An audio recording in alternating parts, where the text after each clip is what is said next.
If I had known what the golden light in my finger was worth, I would not have spent 3 days on that riverboat mourning my career. The falling cloud sect had written me off as too slow to matter. It let me point at anything and take it apart. A cheap pill became a pure one. A common manual came apart into paper, ink, and the dead author's entire lifetime of cultivation insight. Everything the sect threw away, I could read. If you want more like this, drop a like and subscribe. That is the deal between us and the algorithm. The story behind this is messier than the hook lets on. Let me roll it back to day one. The furnishings in this guest room are nothing my hands have ever touched, and past the window a green river runs between mountain peaks that punch through the cloud layer.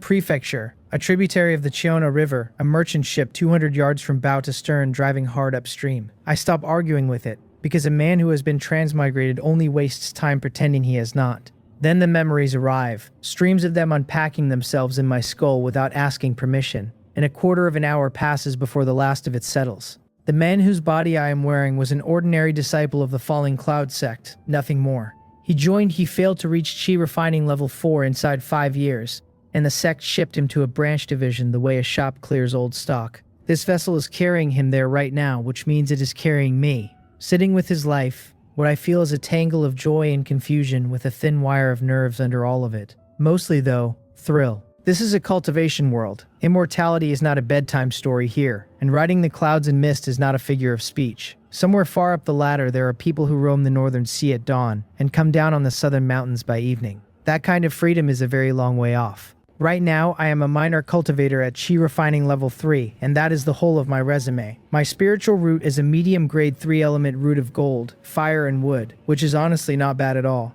The technique is the problem. The bright chi technique is a non-attribute method of yellow rank low grade, and no wonder the man before me burned 5 years without cracking level 4. A high-grade method like the fire origin technique or the green wood technique would have kept him ahead of the assessment easily. Swapping techniques cost contribution points though, and by the time he saved enough, half the 5 years were gone and it was too late to start over. He spent the points on cultivation resources instead, and dragged himself to the peak of level 3.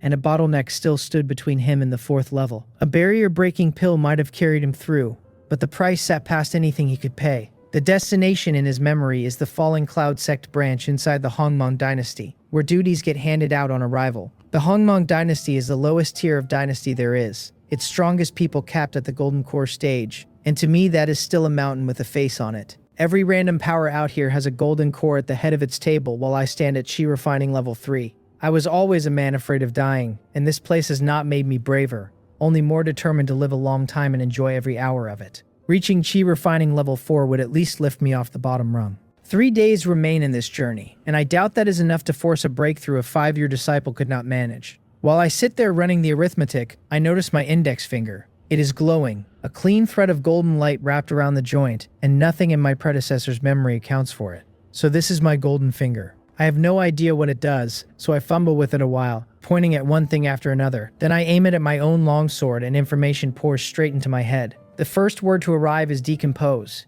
Behind it come the sword's own particulars. A bright chi sword of yellow rank low grade. The standard magical artifact issued alongside the bright chi technique. What it does not offer is any hint of what the sword would break down into. That stays academic, since this is my only low-grade magical artifact, and I will not reduce it to filings. I go through my pockets and find a storage pouch with an interior of exactly 1 cubic yard. Inside are 2 mid-grade spirit stones and 50 low-grade spirit stones, 1 bottle of low-grade chi nourishing pill, and a book covering the first 6 levels of the bright chi technique. Beneath those sit a set of Sect disciple robes, an identity token, and the paperwork for my outbound assignment. That is the entire estate. 250 low-grade spirit stones all told, which is a bit poor for a man starting a second life. I set a single low-grade spirit stone on the table, aim my finger at it, and call for the decompose. Golden light flares across the wood. The stone comes apart into a cluster of pure spiritual chi and a small heap of gray-white powder, named in my head as exactly that, a spiritual chi cluster and stone powder. Then I watch the spiritual chi dissolve in front of me. Most of it bolts out the window into the sky and the river before my hand can move. And the powder left behind is stone dregs worth nothing. 1 spirit stone decomposed into nothing but loneliness. When I have finished being speechless about that, I take out the bottle of low-grade chi nourishing pill and count 6 pills into my palm. The chi nourishing pill is the standard aid for the early stage of chi refining, sold in low-grade, medium-grade, high-grade, and top-grade according to purity. The low-grade version has the weakest medicinal efficacy and carries pill toxin, so a cultivator can swallow one only every 10 days. Even so, a single pill is worth more than 3 days of bitter cultivation, which tells me how essential medicinal pills are out here. A bottle of 6 costs a full 50 low-grade spirit stones. I coin at one of them and decompose it. Inside the golden light, the pill splits into 3 things. There is a pure white pill shrunk to a fraction of its old size, a pinch of gray-white powder, and a black pellet that stinks. The names come with them: a top-grade chi-nourishing pill in miniature, a measure of plant dregs, and pill toxin. I put my finger on the white one. The reading calls it a chi-nourishing pill of top grade, 1/10 the size of a standard pill, and holding nothing but pure medicinal power. While the identification is still running, I find that decompose can fire again on the same breath. I leave the top-grade pill alone and aim at the pill toxin instead. 3 more small heaps appear on the table: chi-nourishing herb powder, clear spirit leaf powder, and single-color flower powder. Spirit medicine powder, then, the original ingredients pulled back out of the poison that was carrying them. That is the shape of my golden finger. Decompose and identify, and I doubt it needs to be more complicated. Simple, and utterly heaven-defying. I make myself settle. The Bright Chi Technique book comes out, and I read the cultivation method properly, with my predecessor's 5 years of habit underneath as a foundation, so my understanding climbs fast. Before long, every word of the first 6 levels is memorized. Then I try to actually cultivate. Using my spiritual sense, I draw a wisp of spiritual power out of my dantian and start it circulating through my meridians. As it moves, the spiritual chi outside my body is pulled in through the meridians and carried around with it. And by the time the circuit closes, the single wisp has become 3. The whole loop takes half an hour. The trouble comes at the end, because my dantian is already full, and the returning spiritual power has nowhere left to go. The excess bleeds off along my meridians into my physical body, nudging my body refining up by a fraction, and the rest leaks out into the world along with my spiritual sense. Still, it worked. The spiritual power is a real weight inside me now rather than somebody else's recollection of one, which makes me a genuine cultivator at the peak of chi refining level 3. My predecessor's memory also carries spell cultivation, which is not something to test on a crowded merchant ship, so I file it away for the first quiet opportunity. Without spells, I have no combat ability worth the name. My eyes come back to the Bright Chi Technique book. When my golden finger brushed it earlier, the thing registered as decomposable, and that has been itching at me ever since. The whole text is memorized, so the physical copy is dead weight, and curiosity wins the way it always does with me. I point at the book, golden light, and the book becomes 3 things on the table: a stack of white paper, a small lump of black ink, and a cluster of white light that will not stop shining. Birch paper, rock ink, and a cultivation technique insight. The third name means nothing to me, so I point at it, and the answer comes back as the Bright Chi Technique Cultivation Insight, graded at Chi Refining Perfection. It holds the author's own cultivation experience with the Bright Chi Technique, and my spiritual sense can absorb and comprehend all of it. I hold my breath and press the ball of light against my forehead, and it sinks into my mind without any resistance at all. What comes next is a flood of profound insight into the Bright Chi Technique, one wave behind another, and I clamp my focus down and take in every drop of it. Half an hour later, I surface. The technique is as clear to me now as the lines on my palm. Looking back at what I thought I knew an hour ago is embarrassing. Crude work riddled with errors and gaps I never had the standing to notice. Techniques and spells both carry levels of proficiency, running from introductory through proficient, minor achievement, major achievement, and finally perfection. My predecessor ground away for 5 years and got the Bright Chi Technique only to proficient, with another 3 or 4 years of work standing between him and minor achievement. I skipped minor achievement and major achievement both and landed on perfection, level with the man who created the technique in the first place. That is a transcendent state most cultivators never reach in an entire lifetime. I reached it before lunch. On top of that, the insight carried the full content of everything past the 6th level, the whole Bright Chi Technique running all the way up to the Chi Refining Perfection realm. I sit there and understand that I have stumbled onto a treasure. The Bright Chi Technique is a very low-grade method, and most copies of it are transcribed by ordinary disciples as busy work. Now and then, though, a high-realm disciple gets punished and is made to copy out technique classics by hand. That is almost certainly where my copy came from. Some senior with real comprehension served that sentence, and the fortune of it fell into my storage pouch 5 years later. I have no doubt left about breaking through to Chi Refining Level 4, because the entire process is laid out clean and distinct in my head. A movement of my spiritual sense sends the spiritual energy in my dantian pouring into my meridians, and the circulation begins several times more easily than before. My control has improved so much that the drain on my spiritual sense has dropped by several tenths, and the energy moves as though it has an instinct of its own. Errors get corrected as it runs, and the cycle picks up speed again. The damage to my meridians is far smaller now, and the energy is actively nourishing and widening them as it passes. When the cycle closes, the amount of spiritual energy that returns to my Dantian has not gone up, it has gone down, and for a heartbeat that looks like failure. Then I feel the difference, because the energy has been refined and purified, and the quality has climbed hard. The quantity sits a little over 60% of what it was, and once I add what the circulation itself produced, the purity works out to roughly twice its old value. That is not an improvement, but a change of kind. With my purity doubled, my spells will hit harder, and more importantly, my odds of forcing the bottleneck have gone up along with them. Each session will also yield far more spiritual energy than it used to. So this is what a perfection level bright chi technique does. When I check the time, only 10 minutes have gone by, which means the cycle is running 3 times faster than it did this morning. The old ceiling was 6 cycles a day at half an hour each. With the reduced spiritual sense drain, the reduced meridian damage, and the faster circulation stacked together, I can push that up 5-fold, past 30 cycles. 1 day of my cultivation now equals 10 days of the old kind. It is too large a jump to sit still under, though it does make sense. This is roughly what happens when a cultivator at chi refining perfection throws everything away and starts again from the bottom. My realm is still mine even if the spiritual energy has to be refined over, so a little time will replenish it, and then the bottleneck will fall easily. That is the confidence a perfection level technique buys, and I have not even counted the decomposed golden finger yet. I tell myself not to rush, close my eyes, and keep cultivating.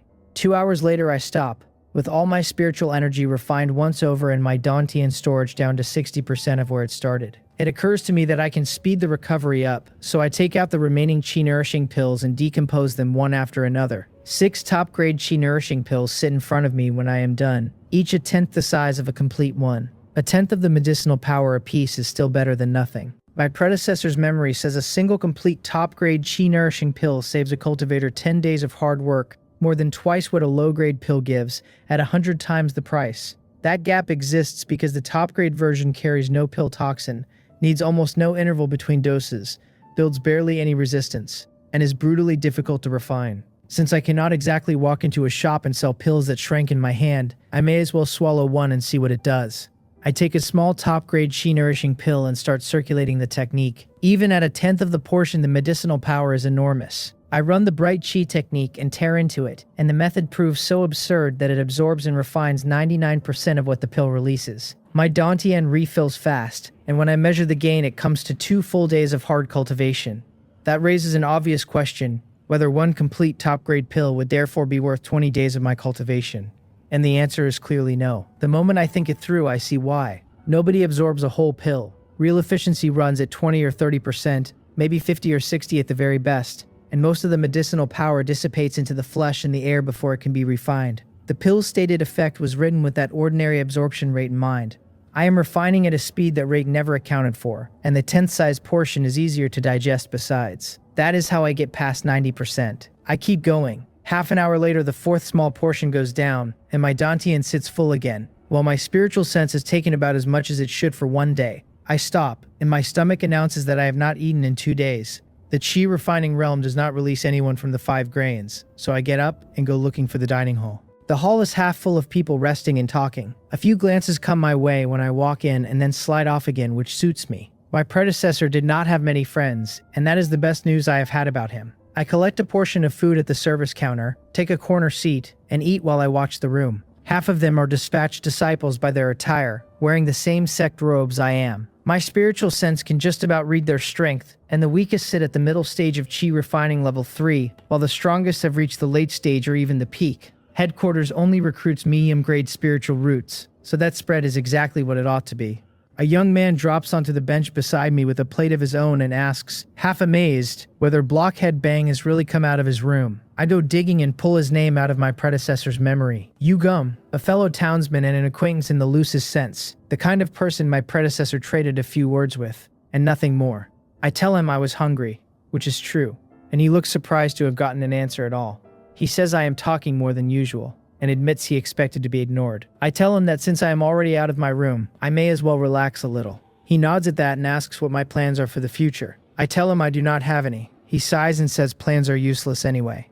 Everyone aboard is stuck at chi refining level 3, and entering a branch sect means odd jobs handed down without a word of choice in the matter. What frightens him is the mines, and he says being assigned there would finish him. That gets my attention, so I ask him what the specific positions are. He shrugs and lists the mines, the herb gardens, the marketplace, the same handful at every branch. Then he adds the part I actually want. A disciple who breaks through to Chi refining level 4 before reaching the branch gets to pick his own duties. He can even take a small post as a shopkeeper, a mine supervisor, or an herb valley master. He calls it a pity and lets the subject drop. I laugh and point out that anyone capable of breaking through would have done it before the assessment rather than waiting until now. He laughs back, allows that stranger things have happened, and says the truly unlucky ones missed passing by only a few days. I smile along with him, and I do not tell him I have already decided to break my bottleneck before the ship reaches the branch. Once a duty is assigned, it is very hard to change, and having no say in where I spend the next several years is not a risk I am willing to eat. Breaking through now will not even be conspicuous, since the true geniuses all stayed behind at headquarters, so at most I become a big fish in a very small pond. We talk a while longer and end up more familiar than my predecessor ever managed with him. Everyone here is being shipped to the Hongmong dynasty together, and we come from the same hometown, so the closeness builds itself. After the meal, I go back to my room and sleep. The next day, the ship is still tearing along the river. When I wake, I look at the woods on the far bank and cannot help admiring the place, because even a lungful of air here seems to carry spiritual chi. The vessel is moving extremely fast along a special shipping lane that avoids most of the dangers on the route. I sit cross-legged, and although the deck sways a little, it does nothing at all to my cultivation. I circulate the technique as though it were instinct now, and a perfection-level bright chi technique can be run in the middle of a fight without breaking stride. Time to break through. The heavenly cycle begins, and after the first circuit, the newly generated spiritual chi rushes into my dantian and fills it past the brim. I do not hesitate. The last 2 small top-grade chi-nourishing pills go down my throat, and I keep the technique turning, refining their power into streams of spiritual chi that surge into an already bursting dantian. My spiritual sense takes hold of all of it, folds the medicinal power in, and drives the whole mass against the dantian barrier. The barrier cracks under the impact and starts sealing itself again almost as fast as it splits. So I force spiritual chi into the cracks and spin it there, widening them faster than they can close. Each turn of the technique sends more spiritual chi into the dantian and then throws it against the wall again, and the whole process stays orderly rather than frantic. I am not afraid of hitting too hard, because my control is precise enough that every strand goes where I aim it, and every strike buys a little more room. A bottleneck is a danger and an opening both, since the only moment a cultivator can widen his dantian is the moment he breaks it, and that window is short. Most people carry spiritual chi too impure to widen anything much. With a perfection-level bright chi technique behind me, expanding it further is almost easy. The cracks tear all the way open and the dantian swells to twice its old size, while the barrier drinks spiritual chi and molds itself anew. I cannot stop here. I keep hammering the fresh barrier while it is still soft, because the reshaping is quick and the window narrows as it sets. The more spiritual chi I pour in, the faster the new wall hardens. Every push widens it, and every push makes it tougher to widen. The technique means I never have to think about method, only about pressure, so I let my spiritual sense work and drive the dantian out to the absolute limit it will take. When it finally goes quiet, the spiritual chi left inside me is a shallow film, less than 1% of my peak. The numbers underneath are something else entirely. My dantian now holds 5 times what it held at level 3, not the mere double a normal level 4 cultivator gets. That puts my reserves at 2.5 times an ordinary disciple's. My foundation is that much more solid, and my odds of one day reaching foundation establishment have climbed along with it. The spiritual chi itself changed in kind as well, its quality up another 50%. Where an ordinary disciple gains 20% from the same breakthrough. The instant the breakthrough takes, my dantian erupts into a suction that starts hauling in heaven and earth spiritual chi on its own. I planned for this, which is why I exchanged for mid-grade spirit stones and I have both of them sitting within reach. I close a hand around each and pull. Spiritual chi floods through my meridians into the dantian and converts instantly into my own. A freshly reshaped barrier feeds power back and turns outside spiritual chi into personal spiritual chi, without the usual toll. A quarter of an hour later, both mid-grade spirit stones crumble into powder, and the advancement is over. My reserves have only come back to 20% of the new capacity, and that already equals everything I held before the breakthrough.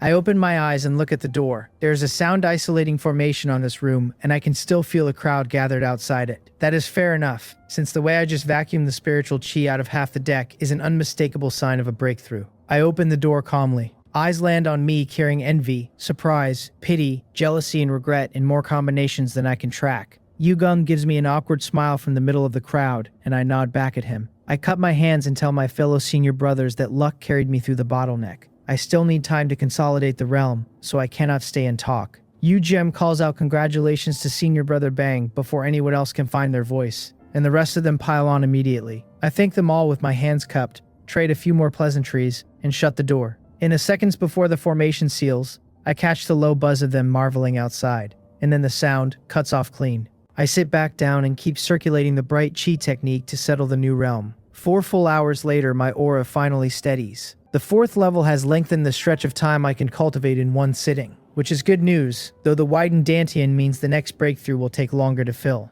At my current efficiency, I estimate about 8 months to chi refining level 5, and that is fast enough by any measure I know. My predecessor spent 2.5 years crawling from the early stage of level 3 to the peak of level 3. I will cover level 4 in 8 months with a Dantian 5 times the size, and if I get medicinal pills to help, that number compresses further. A perfection level technique is a terrifying thing to be holding. Resources are not my problem. What I lack is a stable place to sit and grow, because as long as I stay alive and undisturbed, every realm above me falls in order and on schedule. So when this ship docks and the branch starts handing out duties, I am going to pick something quiet. The 3rd day is gone before I notice it, since I stay inside my room until it is time to disembark. The merchant ship puts in at a dock that is enormous and crowded, and I walk down off it behind my senior brothers. A team of cultivators in falling cloud sect attire waits on the boards, sent by the branch to collect us, and our group heads straight for them. The man leading them is middle-aged and steady in his bearing, and his Cyan Taoist robe carries a white cloud embroidered on the cuff.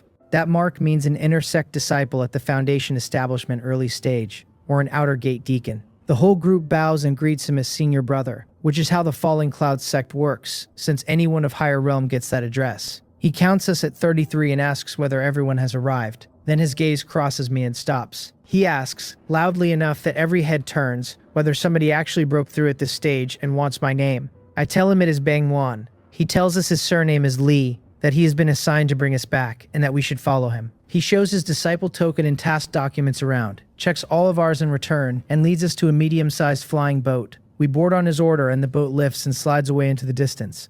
People on the dock watch us go with plain envy, because the Falling Cloud sect mark on the hull is a great sect's calling card. In the air, senior brother Lee lays out the region for us. The Hongmeng dynasty holds 1 billion people across a radius of 15,000 miles. Its territory vast, its spiritual chi generally a little thin, with a scattering of precious places where it runs rich. The Korea of my old life was 5,000 miles across. This dynasty is 9 times that, and it is still the lowest tier of dynasty there is. He tells us we are bound for Changgun Mountain, the spiritual mountain where the branch is stationed, whose spiritual vein is rated high grade at the 3rd tier. Anyone who gets to stay there and cultivate will never want for spiritual chi. Beyond the mountain, he says, the sect runs 3 3rd-tier industries and 32 2nd-tier industries across the dynasty, along with many 1st-tier ones. It also holds 12 markets of its own and keeps shops inside other people's. Every one of those is somewhere we might be put to work. The faces around me go slack, and I am not much better, because the count of holdings blows past anything I expected. No wonder a branch has to sit out here on top of it all. Then senior brother Lee mentions that he is posted at a 2nd-tier industry called Red Leaf Forest, which has medicine valleys, herb gardens, small and medium pastures, and small mines. He invites anyone interested to come to him, says he has spoken with the hallmaster and promises nobody unhappy with an assigned duty will be treated poorly under him. Several people look thoughtful. I understand him at once, because no Foundation establishment disciple personally fetches a crate of chi refining level 3 nobodies unless he is recruiting. Medium-grade spiritual roots usually carry Foundation establishment potential, and that makes us rare talent even at a branch. Nobody bites on the spot, so he keeps his smile and goes on explaining the dynasty. The flying boat runs through the cloud layer, and below us mortal towns lie scattered across the land, with the occasional prosperous city among them. The fields are enormous and planted in neat ranks, which tells me food production in the cultivation world is not struggling. 2.5 hours later, Changgun Mountain comes into view. No bandits intercept us. No demon beast comes out of the clouds. No demonic sect ambush drops on our heads, and I let out a breath I have been holding since we took off. A single Foundation establishment early-stage cultivator flew a boatload of chi-refining disciples at high altitude in broad daylight, swaggering the whole way. If a golden coral demon had happened to be passing, none of us would have come down alive. My luck held, which is the only reason I am still counting.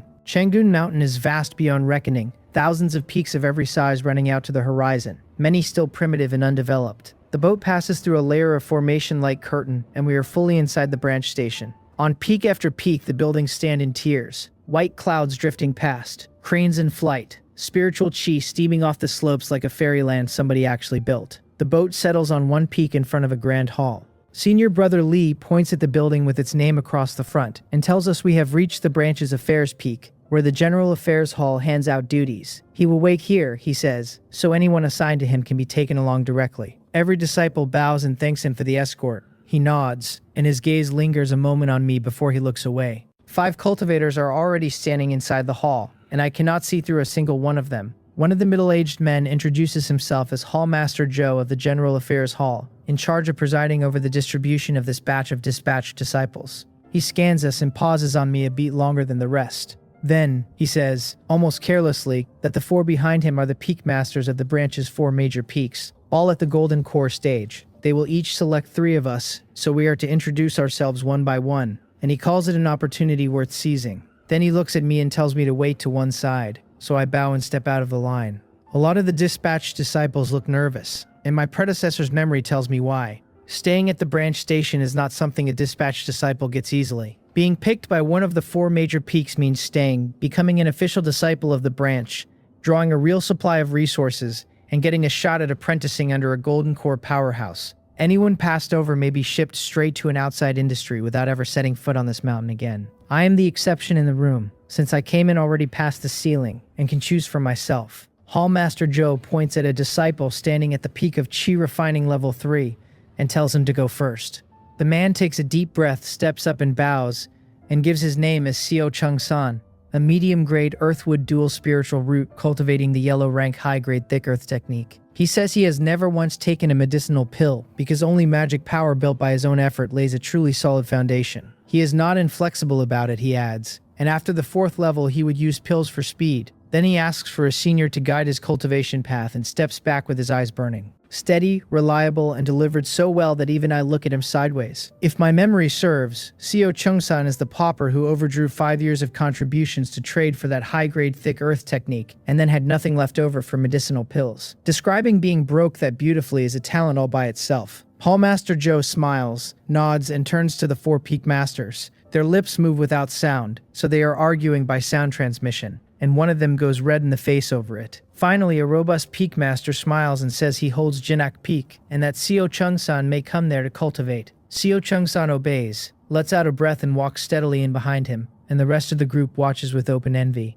Hallmaster Joe points at the next one, a young woman with a graceful figure and clear autumn water eyes, also at the peak of Chi Refining Level 3. She speaks softly, addressing the peak masters with respect, and gives her name as Lee Mong-yo, a medium-grade water-fire dual spiritual root, and a princess of the Hongmong dynasty. She cultivates the Chi refining section of the Earth-rank medium-grade Hongmong Heart Sutra, and she says she deliberately held back from the 4th level so she would not be sent far from home.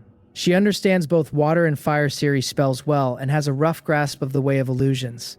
And she asks whether a suitable senior might guide her. That identity, that aptitude, that technique. A genuine prodigy of heaven rode in with us. 3 peak masters go after her at once while the Jinak peak master shakes his head with regret, and they argue for a while before the only female peak master wins outright. She says she holds moon viewing peak and that guiding a girl like this is well within her means, so Lee Mong-yo should come there. Lee Mong-yo obeys and walks over gracefully, and the 2 of them fall into low conversation immediately, which tells me the peak master is more than satisfied with her. The next disciple Hallmaster Joe points at is Yu Jum. He gives himself as a medium-grade water-wood earth triple spiritual root cultivating the yellow rank high-grade green wood technique. He has 4 wood series spells, 3 water series spells, and 2 earth series spells already learned, 2 of the wood ones at the minor achievement realm. He says he is good at raising spirit medicine, that his family carries a legacy of spirit planters, and that he knows his way around first tier and second tier herbs. Then he says he hopes to join one of the 4 major peaks. I stand there dumbfounded. This is supposed to be my fellow villager. I came out of an ordinary mountain village, and he came out of a cultivation family. The 2 remaining peak masters do not even bother discussing it. One announces that he holds Seom Peak and is a spirit planter himself, so guiding Yugum poses no problem at all, and tells him to come over. Yugum nods with a delighted look on his face and goes.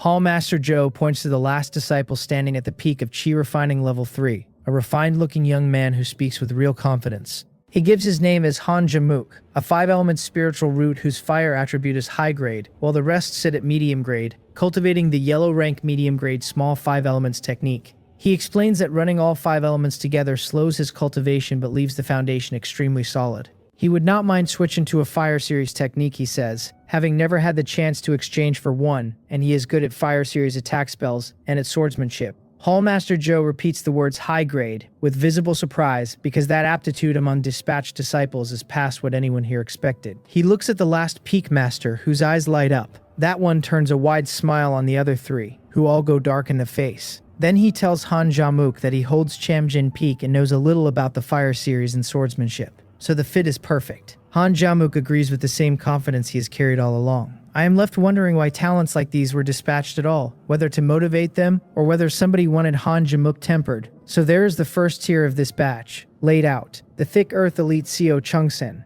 the wood Dao specialist Yu Gum, the prodigy princess Li Mongyo, the high-grade prodigy Han Jamuk, and me, whose entire claim to fame is one lucky breakthrough. Hallmaster Joe tells the remaining disciples to introduce themselves in order and be quick about it, and they do.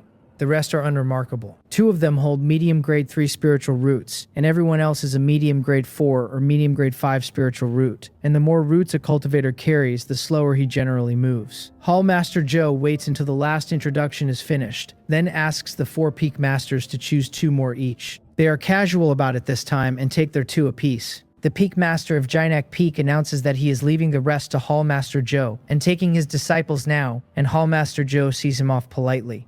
All 4 leave with their picks. On his way out, Yugum throws me a look that plainly means we should end up on the same peak. I nod back at him to go ahead and not worry. Then Hallmaster Joe calls for Jie Hui, and a male disciple steps forward. He is told to report to a second-tier industry called Cloud Glowstone Valley, and his face stiffens. He says Senior Brother Lee told him he could go and work at Senior Brother Lee's industry instead, if it were at all possible.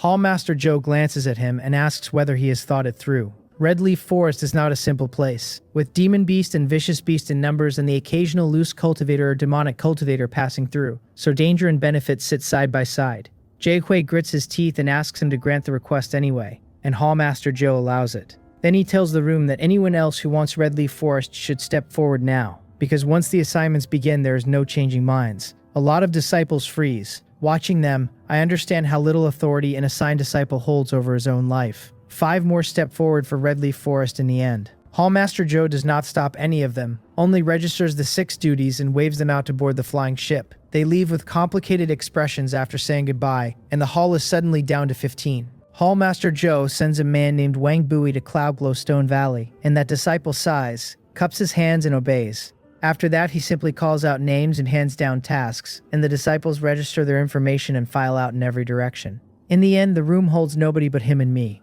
He asks where I want to go, inside the sect or outside it. I tell him inside the sect, without any hesitation at all. He says there are many places within the sect and floats a sheet of paper across the air to me. The list gives the 4 great peaks as Jinak Peak, Chanjin Peak, Moon Viewing Peak, and Sion Peak.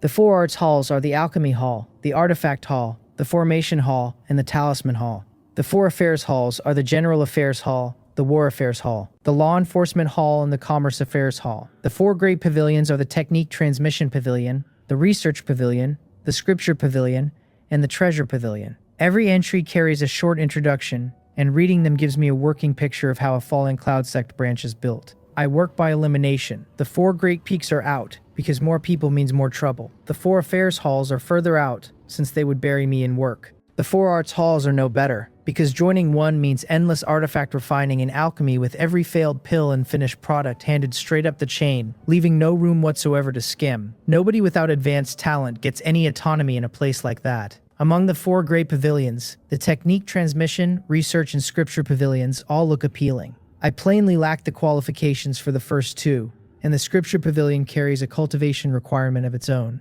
That leaves the Treasure Pavilion, the other exchange hall for contribution points, where points buy real objects instead of techniques. Medicinal pills, magical artifacts, talismans, formations, materials, even spirit stones. On paper it looks like a nest of perks. In practice there are none, since headquarters taught me that an artifact spirit or formation spirit runs every exchange automatically, leaving no opening for corruption. Then something occurs to me, and the decision makes itself. I tell Hallmaster Joe that I choose the Treasure Pavilion. He asks whether I am sure, genuinely surprised, and I tell him I am. He does not try to talk me out of it, only registers my information, and from that moment I am an official disciple of the Treasure Pavilion of the Fallen Cloud Sect's Hongmong Dynasty branch. I take the appointment letter and walk out of the hall. Behind me, he shakes his head and wonders aloud why anyone picks the one place that sits closest to treasure and never touches any of it.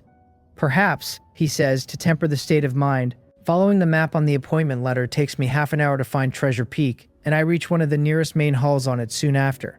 The moment I step through the door, a projection of light shaped like a puppy appears in the air in front of me. It looks at me with no expression at all and states that it is the artifact spirit Sobo. Anyone exchanging for treasures picks items in the treasure selection room and completes the trade in the exchange room, it says. And any disciple delivering treasures hands them over in the rear hall. I marvel at it a little, then tell it I am the official disciple assigned here. Sobo's whole expression comes alive. It circles me with obvious curiosity, chirps that I am one of its own, and demands my documents and token, which I hand over. A beam of light comes out of its eyes and washes across them, and once satisfied it says it needs my spiritual sense aura as well.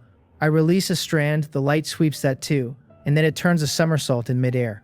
I am officially a Treasure Pavilion disciple, it tells me, granted level 1 authority, which lets me view information on the first-tier treasures held here. An old man comes hurrying out from the back of the hall. His eyes light up at the sight of me and he asks whether a newcomer has arrived. I give him my name and ask how I should address him. He laughs, says his name is Li Shenggong, and warns me not to judge by appearances, because he is only 34 years old. Looking at his white hair and the map of wrinkles on his face, I am deeply skeptical. Sobo exposes him without mercy and announces that old Lee is 134. He coughs, calls an end to the nonsense, and offers to walk me through the basic work of the Treasure Pavilion, so I straighten up and pay attention. He takes me through the main hall, which has a row of rooms down each side. One side is the treasure selection room, the other the exchange room, and the space between them is the waiting area. Sobo controls all of it, he says, leaving me nothing to do but keep order. That sounds easy enough. Then he takes me to the rear hall, which also has a row of rooms, and asks whether I see the labels. I do.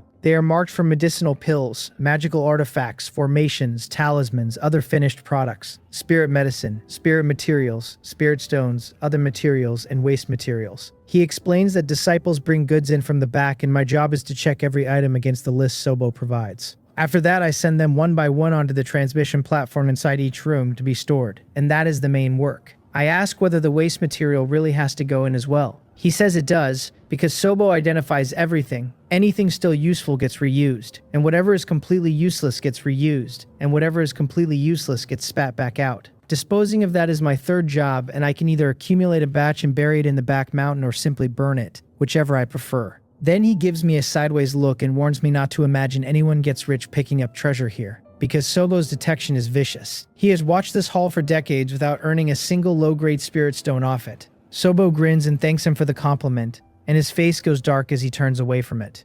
He tells me that is basically the job, that I should ask Sobo whenever I have questions, and that nothing major goes wrong in a first-tier treasure hall. Then he waves a hand and walks off into the distance. I am still standing there when I call after him to ask where he is going. He says he is retiring, that the place is mine from now on, and that I should find any empty immortal cave on Treasure Peak and live in it. I ask whether a treasure hall does not need guards. He asks whether I fail to notice the puppets, and says anyone who causes trouble here will not be leaving in one piece. I am still standing there dumbfounded while Li Shenggong walks further and further away, and between one blink and the next he is gone. I sit behind the workbench in the rear hall and watch the front hall through the monitoring magical artifact, while streams of spiritual power circulate through my meridians on their own. That is what a perfection-level bright chi technique does. It runs like instinct, and nothing short of strenuous movement interrupts it. The pace is half that of full-effort cultivation, but it drains far less spiritual sense and lets me keep going far longer. Out in the front hall, a few disciples have appeared, picking treasures in the treasure selection room before stepping into the exchange room to trade for them. I cannot see inside either room, so the Sect's privacy protection around contribution point exchanges is no joke. Sobo's projection pops into the air beside me and warns me that the disciples from the artifact hall are coming. The back door of the rear hall opens a moment later, and a group of them walks in, and every one of them stops short at the sight of me. One asks where old Lee is. I tell them my name, that I became a Treasure Pavilion disciple today, that senior brother Lee has already retired, and that I am in charge here from now on. The man says that seems sudden, then gives his own name as COM, captain of the squad that hauls goods over from the artifact hall, and I greet him as senior brother. He tells me the artifact hall has already sent the manifest through to Sobo, and that I should verify it. Only then do I notice the light screen hanging in front of me with the inventory on it. 10 days of artifact hall output at the first grade comes to 3 top-grade magical artifacts, 15 high-grade, 52 medium-grade, and 250 low-grade. Under that sits better than 23,000 pounds of waste materials. COM hands me a storage pouch and says everything is inside.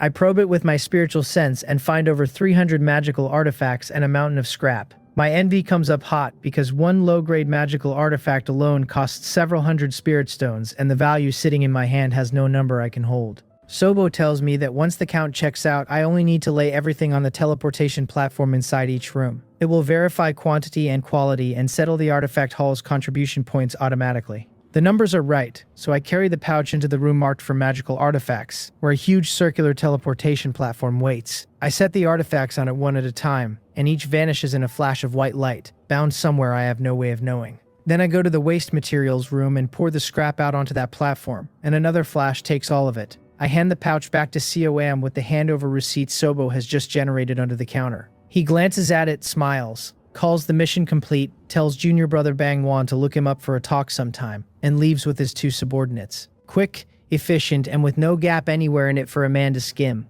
Back at the counter, I switch on the mirror set into it, and a light screen unfolds with everything currently held in the treasure hall. A Clearwater sword, top-grade magical artifact, valued at 8,000 contribution points coming in and 10,000 going out, 3 of them in stock. A barrier-breaking pill for the late stage of chi refining, high-grade quality, lifting the odds of that breakthrough by 30%. 5,000 points coming in and 6,000 going out, 23 in stock. The list goes on until my eyes hurt, and I cannot afford a single line of it. So I flip the sorting and look at the cheap end instead. Down there sit low-grade magical artifact fragments at under 1% integrity, worth essentially nothing, priced at 1 point for every 100 pieces, with better than 5 million of them in stock. Below that are inferior magical artifacts of such poor effect that they have almost no practical use. They are taken in at 4/5 of a point and given out at 1, with nearly 100,000 on hand. Then come inferior medicinal pills, heavy with pill toxin and nearly devoid of medicinal effect. 1 point per 10 coming in and 1 point per 9 going out. More than 13 million of them. I ask Sobo whether it can look at the records of what disciples exchange for. It pops out and shakes its head, saying that is disciple privacy and it cannot. So I point out that it knows the stock counts, and that when a disciple trades for something the stock drops by 1, which tells it exactly who took what. It giggles and calls me clever, then says that loophole was patched long ago, because it automatically deletes both the previous stock figures and the exchange records. The data can be restored, it admits, but only if the Elder Council votes to allow it. I tell it there is still one hole left, which is that the managing disciple can see it too. Sobo asks what good that does me, since exposing anything only summons the enforcement team to come and arrest me, and knowing is useless anyway. Then it sticks out its tongue at me. I narrow my eyes and file that away. It adds, offhand, that it has finished counting the batch of scrap. 7,830 pounds of it are left with absolutely no value, so I should go and clean it out. Sure enough, the pile is back on the platform in the waste materials room. Charcoal-looking ore and completely ruined magical artifacts and worse. I take out the treasure hall's specialized storage pouch and sweep the whole lot in, since that pouch is enormous enough to swallow an entire grand hall. It is a benefit of being an official disciple, usable freely inside the sect and never outside it. Sobo tells me casually to handle the scrap however I like, dumping it in the back mountain or destroying it myself. If I have some way to make use of it, it adds, that counts as my own ability. I nod without committing to anything. I keep browsing the treasure list and ask what an ordinary disciple does when he wants to contribute something. Sobo says that is simple, that he walks into the exchange room and puts the item down, and that it appraises most things directly, and settles the points on the spot. I ask whether those records are confidential too, and it says it deletes the storage records automatically as well. No wonder the Fallen Cloud sect counts as a major sect. With a system like this, trading and contributing treasure is genuinely comfortable, and no disciple has to worry about being marked as a target. In some small sect, a disciple sitting on a treasure would not dare convert it at all. Take it out inside the sect, and the higher-ups are watching. Take it out beyond the walls, and it is far more dangerous. Even if the treasure hall shaves a discount off everything it takes in, the safety is the whole point. I work until dusk and say goodbye to Sobo, and the back door of the rear hall closes behind me, while the front hall stays open around the clock. Wandering Treasure Peak afterward, I find an unclaimed immortal cave and slot my identity token into the card slot. The formation lights up to register it as occupied, and the gate swings open on its own. Inside there is a practice courtyard, a small plot of spiritual farmland, an artifact refining room, an alchemy room, a study, a meditation room, everything a cultivator could ask for. An independent immortal cave with spiritual chi this thick is not bad treatment at all for an official disciple. I go to the artifact refining room, check that nothing is monitoring it, and empty the scrap out of the storage pouch. 7,830 pounds of waste heaps into a small hill about a yard high. I point at one of the charred stones and decompose it, and the stone splits into 4 things of 4 colors: refined iron, spirit sand gold, black forging stone, and spirit soil. My breathing goes heavy as I look at them. A piece of garbage just became 4 raw materials of decent value. Their purity is so high that I suspect it has hit a full 100%, which would make them superb for artifact refining. Even the spirit soil will sell, if not for much. Refined iron goes for 1 spirit stone a pound on the market, and this lump alone is 15 pounds. The other 3 materials together come to 20 more, so 1 charred stone was 35 spirit stones sitting in a scrap pile. Then I look back at the hill behind me and put its total somewhere in the several thousands. I have a few dozen low-grade spirit stones left in my pocket, which means I just made an overnight fortune out of trash nobody wanted. The decomposed talent is simply too powerful for the world it landed in. There is one problem, and it is that these materials are too pure. I turn the refined iron over in my hand and run my spiritual sense through it, and there is not a single impurity anywhere inside. The purity sitting at very nearly 100%. Selling or contributing that in quantity would draw eyes I cannot afford, so I will refine them into magical artifacts first, and exchange the finished goods, which makes the strange material somebody else's problem. Even if an elder someday restores the records, all he will see is a disciple who handed in a lot of magical artifacts. Claiming to be a genius at artifact refining is perfectly reasonable for such a disciple, so I am taking up artifact refining and alchemy after it. With a talent like mine, running no side business at all would be a crime. The question is how to acquire the art, and after a while I have an idea. The next morning is bright, and I stroll into the treasure pavilion through the main entrance for once, scan the empty hall, and turn into the exchange room.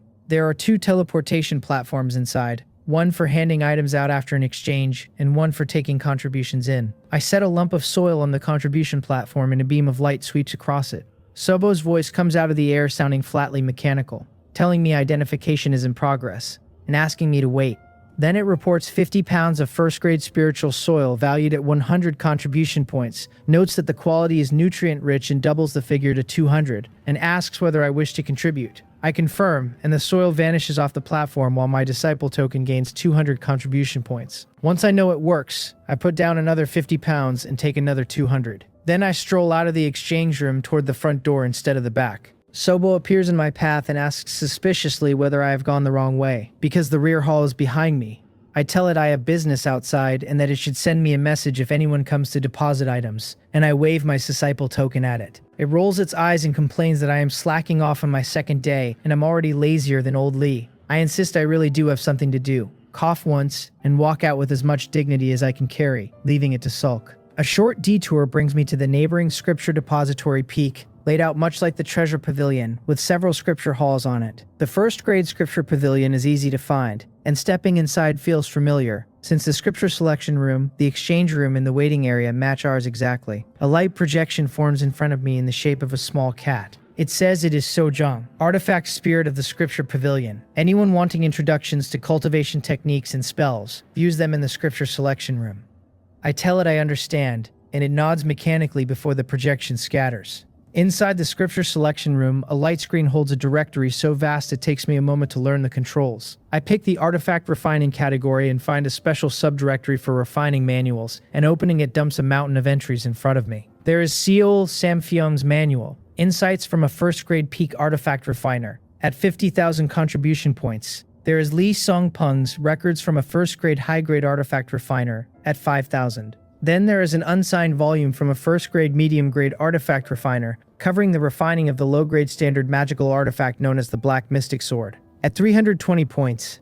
That last one I can actually afford, and if my guess about my talent is right, I can decompose a medium-grade refiner's experience the same way I decomposed a technique book. Medium-grade is also exactly the right size of lie. Walking around with high-grade or peak refining methods from day one would be absurd. The skill of a medium-grade artifact refiner is entirely believable for a man who spent 5 years at headquarters, and nobody is going to audit what I learned there. I choose the exchange and pay an extra 50 points for the original copy rather than a transcription. In the exchange room, a jade slip is already waiting on the platform, and I check it briefly, confirm it is the manual, and go. Back on Treasure Peak, I reach the rear hall and start my actual job. A team of disciples turns up before long with a delivery, and the leader is surprised that old Lee is not there. I tell him calmly that I work here now and give him my name. He nods in understanding, sets the storage pouch on the counter, and plainly has no interest in saying anything else. That does not bother me. I take the pouch and read the list Sobo puts up for me.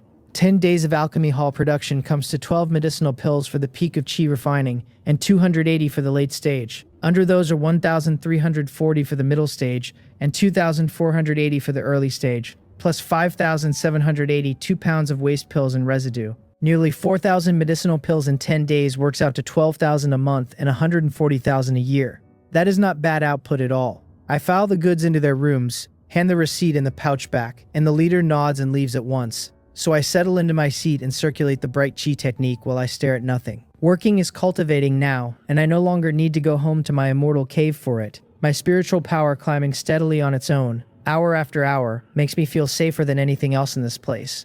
2 more teams come through later with raw materials rather than finished goods. Medicinal herbs and ore in quantities measured by the tens of thousands of pounds. Somewhere in the hauling, I noticed that simply pulling items out of a storage pouch is eating close to half the spiritual sense my cultivation costs.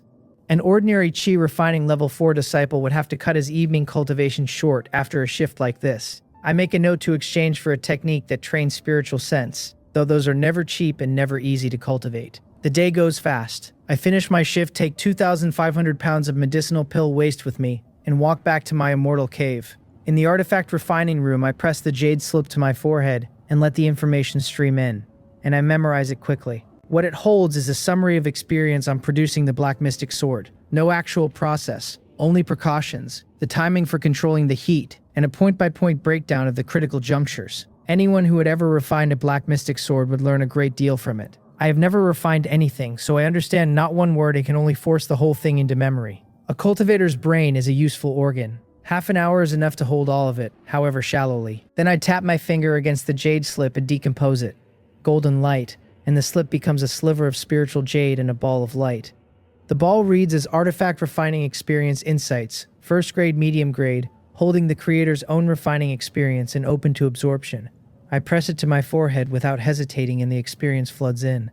It is exactly what I hoped for and more, because it carries not only the complete refining process for the Black Mystic Sword, but the refining experience for 9 other magical artifacts besides. When a refiner sits down to write an experience manual, his whole career is laid out in his head while he does it.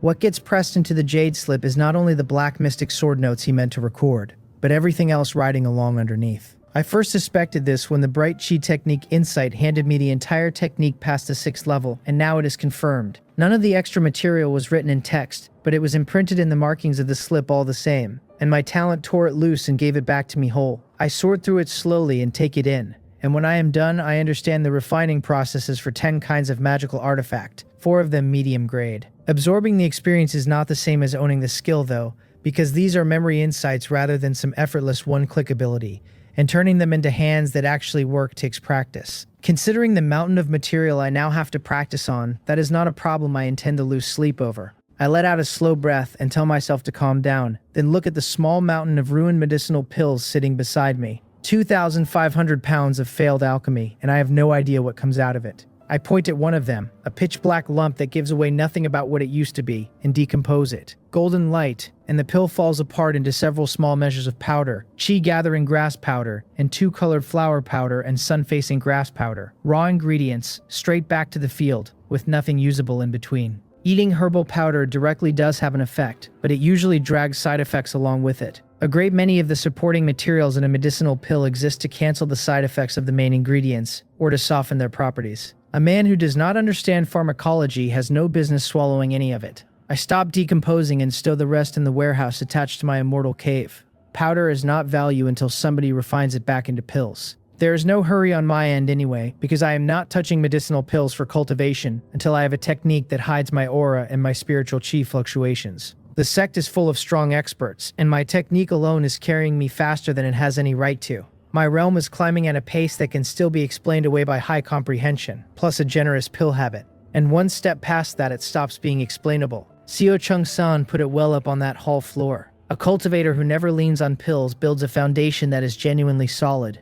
refines every scrap of his spiritual chi over and over, and ends up with more room to grow. I have no intention of proving him wrong in public. Since I have nothing else to do tonight, I may as well start refining. I fire up the furnace in the artifact refining room, and earthly fire pours out of the vent below until the whole thing glows red. The simplest low-grade magical artifact seems like the right place to begin. So I pick out refined iron, spirit sand gold, and black forging stone, and work through the steps sitting in my memory. A normal artifact refiner starts by forging the refined iron in the earthly fire, riding the heat with his spiritual sense to burn away the impurities without damaging the iron itself. Push the temperature too high and the impurities go, but so does the metal, which is exactly the step that separates refiners from amateurs. I have no impurities to burn out of anything, so I skip it entirely and go straight to heating and shaping. The prototype of a long sword forms slowly under my spiritual sense, harder than I expected, because experience in my head is not proficiency in my hands. While the shaping continues, I split my attention and send the spirit sand gold into the furnace to melt. It goes fast under that fire, and I skip its impurity refining too. Then I draw the molten spirit sand gold out into a single thin thread, which is the step that genuinely tests a refiner.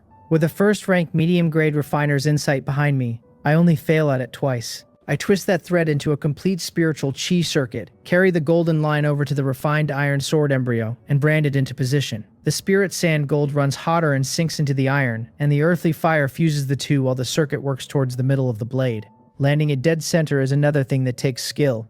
After that, I feed the black forging stone into the fire until it melts into a mass of black liquid. I spread that evenly across the whole surface of the sword, which leaves the finished artifact more solid, more stable, and far slower to decay. Then I pull it out and drop it into the cold spiritual water beside me to quench, and steam and spiritual chi come boiling off it until a pitch-black long sword lies there finished. The whole thing felt short. 2.5 hours were gone when I came back to myself, and 2/3 of my spiritual sense went with them, where a proficient refiner would have spent about 1/5. I lift the black mystic sword and push spiritual chi into it, and the flow goes through the blade so smoothly it is almost startling. A seal pinched between my fingers activates the object manipulation technique, and the sword wobbles up off my palm and hangs in the air. Under my spiritual sense, it shoots forward and bites into the testing stone, leaving a clean sword mark behind. I stroke the flat of the blade, unable to put it down, and the appraisal comes up in front of my eyes. It is a black mystic sword of yellow rank, low-graded, excellent quality, usable for sword control attacks or for imbuing spiritual chi into a slash.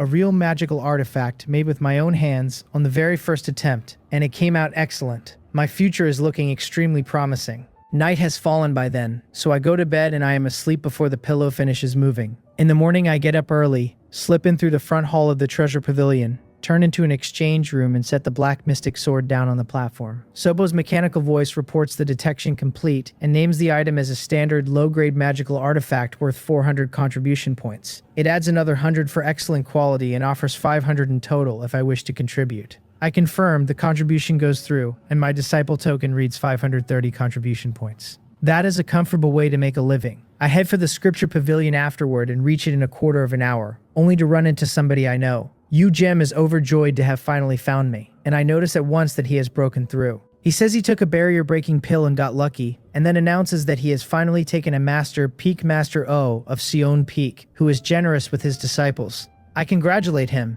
He asks why I did not choose Sion Peak since his master thought well of me too, and offers to put in a word so I can transfer over. I tell him I am doing quite well as I am. He asks where I ended up, and when I say the treasure pavilion, he is left with nothing to say at all. After a moment, he asks whether I know that the first disciple of our generation to break through to Chi Refining Level 7 gets rewarded with a Foundation Establishment pill. I ask him whether such a thing really exists. He says it does. Counting the 33 of us who were shipped out, this generation of the Hongmeng branch holds over 500 disciples, most of them with low-grade spiritual roots. Since I broke through first, he says, I actually have a shot at that reward, and then he adds that I will have a shot at nothing if I stay buried in the treasure pavilion. I wave it off, tell him I am lazy by nature and disinclined to move, and say the future can argue with me later. Then I ask whether he came here to exchange for a technique. He says yes, a spiritual sense training method, because his master told him to develop spiritual sense, physical body, and spiritual chi in balance. I ask whether the man made any recommendation, and Yujum says his master holds that every technique is much the same and comprehension is what matters, so a high rank is not automatically better. Even so, he says, the master pointed him at the chi refining chapter of a heaven rank technique called the Dion 49 Heavenly Scripture. It is harder to get into, with the advantage of never needing to be swapped out later. I ask whether it is expensive. He admits it is. The first 3 levels of the chi refining chapter run 500 contribution points, and the training beyond that needs special spiritual sense pills, though his master helped and he has savings of his own. I remark on the coincidence, and when he asks what I mean, I tell him it is nothing. Instead, I ask how long he thinks it will take him to get through the door, and he says modestly that nobody can promise, but he feels it will be at least 3 months. I put on an impressed face and tell him that getting into a technique of that quality in 2 or 3 months is remarkable. He tells me to keep it quiet, then explains that his master says he has a talent for spiritual sense, the way high-grade spiritual roots have one for spiritual chi. Modesty is a beautiful thing when it comes with subtitles. I tell him to go and make his exchange, since I am also here to look for a technique and it is past time I replace this low-grade one. He agrees that I should, and advises me to take a master soon, because guidance saves a man from detours. I thank him for the advice and mean about a third of it, and then we part and go into separate scripture selection rooms. I search the directory until I find the entry for the Dayan 49 Heavenly Scripture. It is a heaven-ranked top-grade divine sense cultivation technique. At perfection, it lets a cultivator condense 36 Dayan divine sense thoughts, split his mind 36 ways, and drive 36 magic treasures at full power. It is also the prerequisite for a 5th-ranked technique called the Chionian 49 Profound Scripture, and its own exchange price is listed as hidden. Then I find its chi-refining chapter, the Soyan 19 True Art, a yellow-ranked top-grade spiritual sense cultivation technique.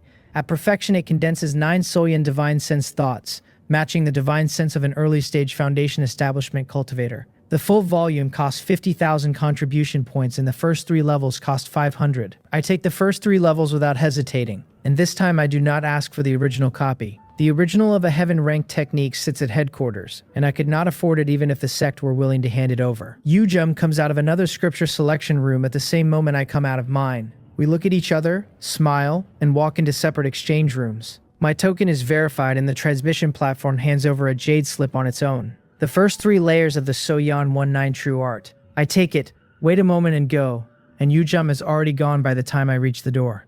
Back in the quiet room of my immortal cave, I press the slip to my forehead, and the knowledge that pours in pulls my brows down. It takes a long while to arrange the contents into something I can look at. This one is genuinely difficult. The whole technique is built on manipulating spiritual sense with precision from 9 different angles. A 9-character formula of gather, scatter, sphere, thread, absorb, release, rotate, condense, and form.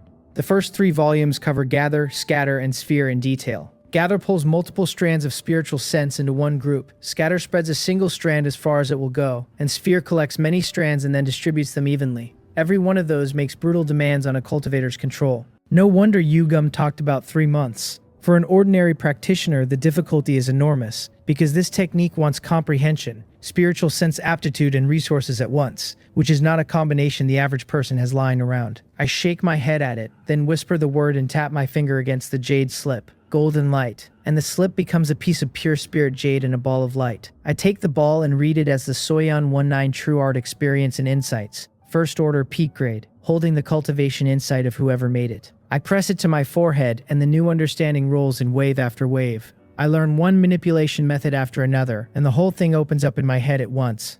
The insight holds the entire Soyan 19 True Art, and the comprehension baked into it has already reached the major achievement level. That means the slip was copied by someone who actually practiced the art rather than by a scribe. Luck has taken my side again. I turn my attention inward to my sea of consciousness. Strands of refined spiritual sense drift there alongside a thin haze of soul fog, and the strands number 400, each of them looking painfully thin in that space. All of it came passively from breaking through. 100 strands per level, which is simply not enough for anything, and that is precisely why specialized methods for cultivating spiritual sense exist at all. So I start working. 9 strands come together at my call, disperse into a sphere, then stretch out into a thread. Finally, they rotate and solidify on their own until they take the shape of a small spirit stone. The exact shape of the low-grade spirit stones a cultivator burns for spiritual chi. That imitation is the key formula of the whole Soyan 19 True Art. The spirit stone-shaped spiritual sense immediately begins drinking the scattered soul mist out of my sea of consciousness. My own spiritual power runs up the meridians into that sea and gets swallowed along with the mist. 10 minutes later, the shape collapses back into 9 separate strands, every one of them tougher and slightly larger than before. A small test, and the result is already visible without squinting.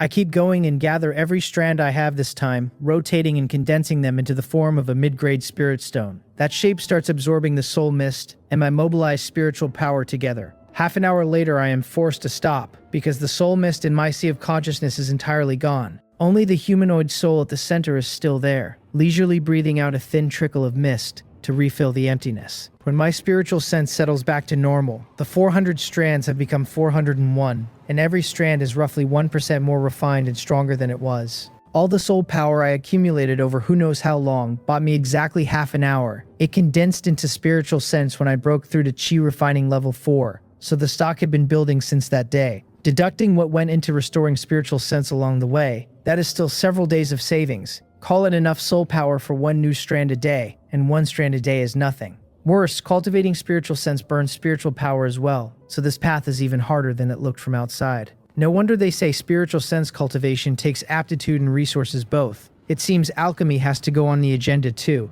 There is no rush about it, so I go to work and resume being the least noticeable man on Treasure Peak. In the morning, right after I send off a team of Talisman Hall disciples delivering talismans, an old man walks in and I call out to Senior Brother Lee before I think. Lee Songgong laughs and asks whether the work is manageable. I tell him it is easy enough, and ask whether he has instructions for me. He says he was only passing by and wanted to see how I was doing, then turns to go, stops, and looks back at me. My expression freezes for a beat, and I ask him what it is. My first thought is that he might be some hidden expert who has spotted something wrong with me. That makes no sense though, since my bright chi technique stopped circulating the moment somebody walked through the door. Lee Sung-gong shakes his head and says my physical constitution is a bit poor, then steps forward and squeezes my arm. I smile awkwardly and suggest I am doing all right. He tells me my body refining strength is only at chi refining level 2, which is far too weak, and adds that he forgot to give me a welcome gift last time. He hands over a yellowed ancient book with the words cloud body art on the cover. It is a yellow rank high grade method, he says, easy to get into and difficult to advance. It is hungry for resources, but it will make my body genuinely stronger in the early stages. My eyes light up at a high grade body refining technique. I tell him it is far too valuable and that I cannot accept it and he should take it back, and I say all of that while the book travels into my hands. His mouth twitches and he calls me a brat. Then he waves and turns away, saying he is going fishing and leaving this place to me. I tell him I hope he lands a dragon. He laughs and says he will take the luck, and off he goes with his hands clasped behind his back. I flip through the cloud body art and find exactly what he promised. A first-order high-grade body refining technique running all the way to body refining perfection. A complete manual like this would cost 10,000 contribution points at the very least, so the gift is enormous. Studying the methods inside, I find the technique strange because the early cultivation asks for almost nothing while every further step demands more. It works like a sea of clouds. A single small cloud is still a cloud, but building a whole sea of them takes resources without any visible bottom. Something about that conception nags at me because it sounds uncomfortably close to the tenets of the Falling Cloud sect itself.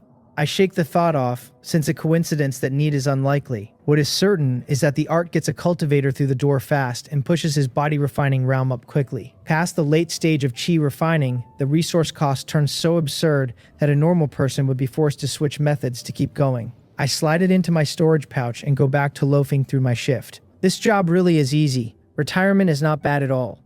While I work, the bright chi technique turns over by itself, and my spiritual power keeps climbing without supervision. The first order low-grade bright chi technique is what the Fallen Cloud sect hands every new disciple on the way in. The grade of it is still too low for where I intend to go, so I sit there wondering whether to change methods entirely. Then something goes wrong. My mind drifts back to the contents of the cloud body art, and I try cultivating it without ever deciding to. The spiritual power in my body behaves exactly like cloud chi, sinking into my flesh and blood so easily that the first cultivation of the cloud body art finishes on the spot. My eyebrows go up. These two techniques are a matching set. Carrying that doubt with me, I go back to my immortal cave when the shift ends and take out the cloud body art, its yellowed paper heavy with the passage of time. The manual is old enough that I cannot guess what century it came out of, and I decide that even relics deserve to retire eventually. I tap the cover and decompose it. Golden light flares across the room, and where the book sat there is now a stack of blank golden paper with a ball of light drifting above it. I put my finger on the paper first instead of the light. It answers that it is golden-winged flying silkworm silk paper, 4th grade low grade. Its spirituality long gone, still good for recording Tao technique legacies, drawing talismans, and refining magic treasures. I almost dropped the whole stack. 4th grade materials pulled out of a yellow rank high grade cultivation manual. That puts it on the level of something an essential cultivator would keep behind a formation, and it has been sitting on my shelf collecting dust. Even stripped of spirituality, the paper is drinking spiritual chi out of the air on its own, which means it may climb back toward what it used to be. Then I touch the ball of light and the ground drops out from under me again. It records the creator's own cultivation experience and insights for the cloud body art, and the grade on it reads 4th grade peak grade, another 4th grade, The ball is already thinning at the edges while I stand there deciding, so I give myself exactly one breath and press it to my forehead. Information pours in, more than I have ever taken at once, a whole life of practice arriving without asking permission. I last about as long as a candle in a storm before everything goes black. Morning, and the sun is already bright when I come around on the floor of my immortal cave. Rubbing my brow still brings up a dull ache behind the bone, but the flood has settled, sorted, and become mine. The cloud body art can be carried all the way to the nascent soul peak. Only that one body refining technique sits in my head. Its complete manual and the insights that came with it, except the grade is no longer yellow rank high grade. It is heaven rank peak grade. The path runs to the nascent soul peak and the level of insight has reached perfection. Some big shot of the fallen cloud sect left this behind, and the manual got handed down so many years that even golden-winged flying silkworm silk paper stopped looking like anything worth a second glance. Then it reaches my hands and I take it apart by accident. I sit with that for a breath and then get to work. With a thought, I push the spiritual power out of my dantian and into flesh, bone, fascia, meridians, and organs. The bright chi technique's power disperses on its own, and every part of me it touches devours it and starts to change. The spiritual chi between heaven and earth follows it in, dragged into my physical body, driving the cultivation forward. Half an hour is all I get before I have to stop, because my dantian empties faster than it fills. Looking inward at my bones, I find faint white cloud patterns already written across them, the mark of a body that has entered the basics of the cloud body art. Those patterns temper bone and flesh and meridians, make the whole body absurdly light, and bring me into step with a good number of the falling cloud sect's methods. A stronger physical body speeds up spiritual power cultivation, and stronger spiritual power turns around and feeds the physical body again. This is the technique that will actually lay my foundation. A great opportunity, and an expensive one. The cloud body art eats spiritual power like a gold-swallowing beast. My spiritual sense cultivation wants feeding on top of that, and alchemy has just stopped being a hobby and become an errand. I check the hour and find more than one left before work. Being a little late to the rear hall has never killed anybody. I go to the artifact refining room and start the furnace. An earth fire comes up in a rush. Today, I want a medium-grade magical artifact, a black iron sword. The body is first-grade medium-grade black iron. The spiritual power circuit is refined gold, and black forging stone essence reinforces it. The routine is the same as the low-grade artifact I made before, only a few steps more tangled. My spiritual sense spreads out, takes all three materials at once, and drops them into the furnace to melt. By now I have raised the spiritual sense application of the Soyan 19 True Art to major achievement. My mind holds 7 things at a time and runs 7 magical artifacts side by side. 3 materials is nothing. Under that kind of control, every one of them reaches perfect fusion. The refined gold especially, drawn fine under the silk technique, lays down a flawless spiritual power circuit and sinks into the black iron. The black forging stone essence goes in behind it, cast straight into the body of the blade. When the sword comes out of the furnace and hits the cold spirit water, the whole job has taken a little over half an hour. That is a savage cut from my last attempt. The spiritual sense cost has dropped just as hard, 30 wisps for the entire refining with plenty still in reserve. What a spiritual sense cultivation technique does for an artifact refiner is genuinely unfair. And standing in the heat, I decide I could take a run at high-grade magical artifacts. There is still time on the clock, so I set up for another one. This time I get greedy and lift 6 sets of materials into the air at once before feeding them all into the furnace to calcine. 2 medium-grade magical artifacts at the same time is not a modest thing to try, and the spiritual sense cost does not double so much as multiply. What saves me is that the materials have already been decomposed and purified, so there are no impurities left to burn away, and the 2 swords can be run in lockstep. Melting, shaping, fusing the spiritual power circuit, sealing every stage lands on both at once. Another half hour and 2 black iron swords fly out together into the spirit water, and the whole room vanishes behind a wall of steam. I stroll out of my immortal cave to the treasure hall, greet Sobo on the way through, and carry 3 black iron swords into the exchange room to lay on the inspection table. The table identifies them as medium-grade standard magical artifact black iron swords at 1,500 contribution points each, with superior quality worth another 500. 3 pieces come to 6,000 in total, and it asks whether I want to contribute. I tell it to contribute and the swords are gone off the table between one breath and the next. When I check my token, the number has climbed to 6,030. That is what an artifact refiner earns. 6,000 contribution points in a morning without breaking a sweat. Nobody else manages it this cleanly, since everyone else has to eat the cost of materials, the failure rate, and the hours a single artifact takes. I trade for the treasures I came for, pick up 30 low-grade spirit stones on the side, and head out of the treasure pavilion for the scripture pavilion. Up on the roof of the main hall, Sobo tilts its head, watches me go and mutters that I am slacking off again. I am not slacking off. With 6,000 points in my pocket, I could walk out of the scripture pavilion carrying a high-grade alchemist's handbook, but I have learned not to count on lightning striking the same manual twice. The enormous inside halls so far were bargains, not the going rate, so I go wide instead of deep, in exchange for 10 first-grade medium-grade alchemist handbooks, then leave satisfied and go back to being an ordinary chi-refining disciple handling chores in the rear hall. It should have been a quiet day. On the path from the treasure pavilion to my immortal cave, 3 men step out of the bushes and stand in my way. The one in front smiles and asks whether I am junior brother Bang Wan. I tell him he has the right person and ask how I should address him and what he needs. Still smiling, he says he heard I came into a cultivation manual for the cloud body art, and he would like to trade for it. That stops me for a beat, and then I turn him down. The manual was a gift from senior brother Lee Songgong, and the sect forbids disciples from trading cultivation techniques among themselves. If he wants to cultivate it, the scripture pavilion will exchange one to him. He tells me to set my mind at ease, since he can smooth over anything on his end, and offers 10,000 spirit stones for it.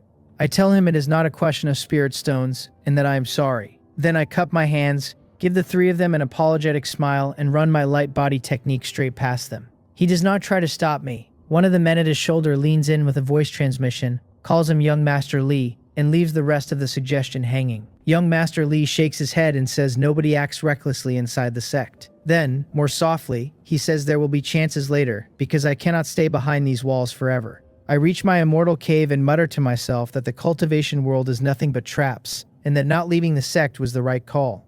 Then I sit down and work the problem, because only Old Man Lee and I knew about that book. If he told nobody, then somebody found out another way, and I can think of 4. Someone has eyes on the treasure hall and watched Lee Songgong come and go. Someone has a method for peeping or eavesdropping inside my immortal cave. Lee Songgong let it slip himself, or Sobo leaked it, deliberately or otherwise. The part that does not fit is the manual itself. The cloud body art is yellow rank high grade, and the scripture pavilion hands it out to anyone with the points, so there is no reason to corner me in a hedge over a copy, unless what that particular book holds is worth more than the technique printed in it, unless it was hiding the complete heaven rank cloud body art the whole time. Thinking it through, that is exactly what it looks like. The insights I absorbed carried the full heaven rank text and experience at the perfection level, and no yellow rank high grade technique could ever hold that much. My eyes narrow and I catch myself smiling. If that is really the case, then the day I show a deeper cloud body art, I already have an explanation ready for where it came from. The larger problem is that the sect is full of eyes, and any abnormal jump in my strength gets noticed.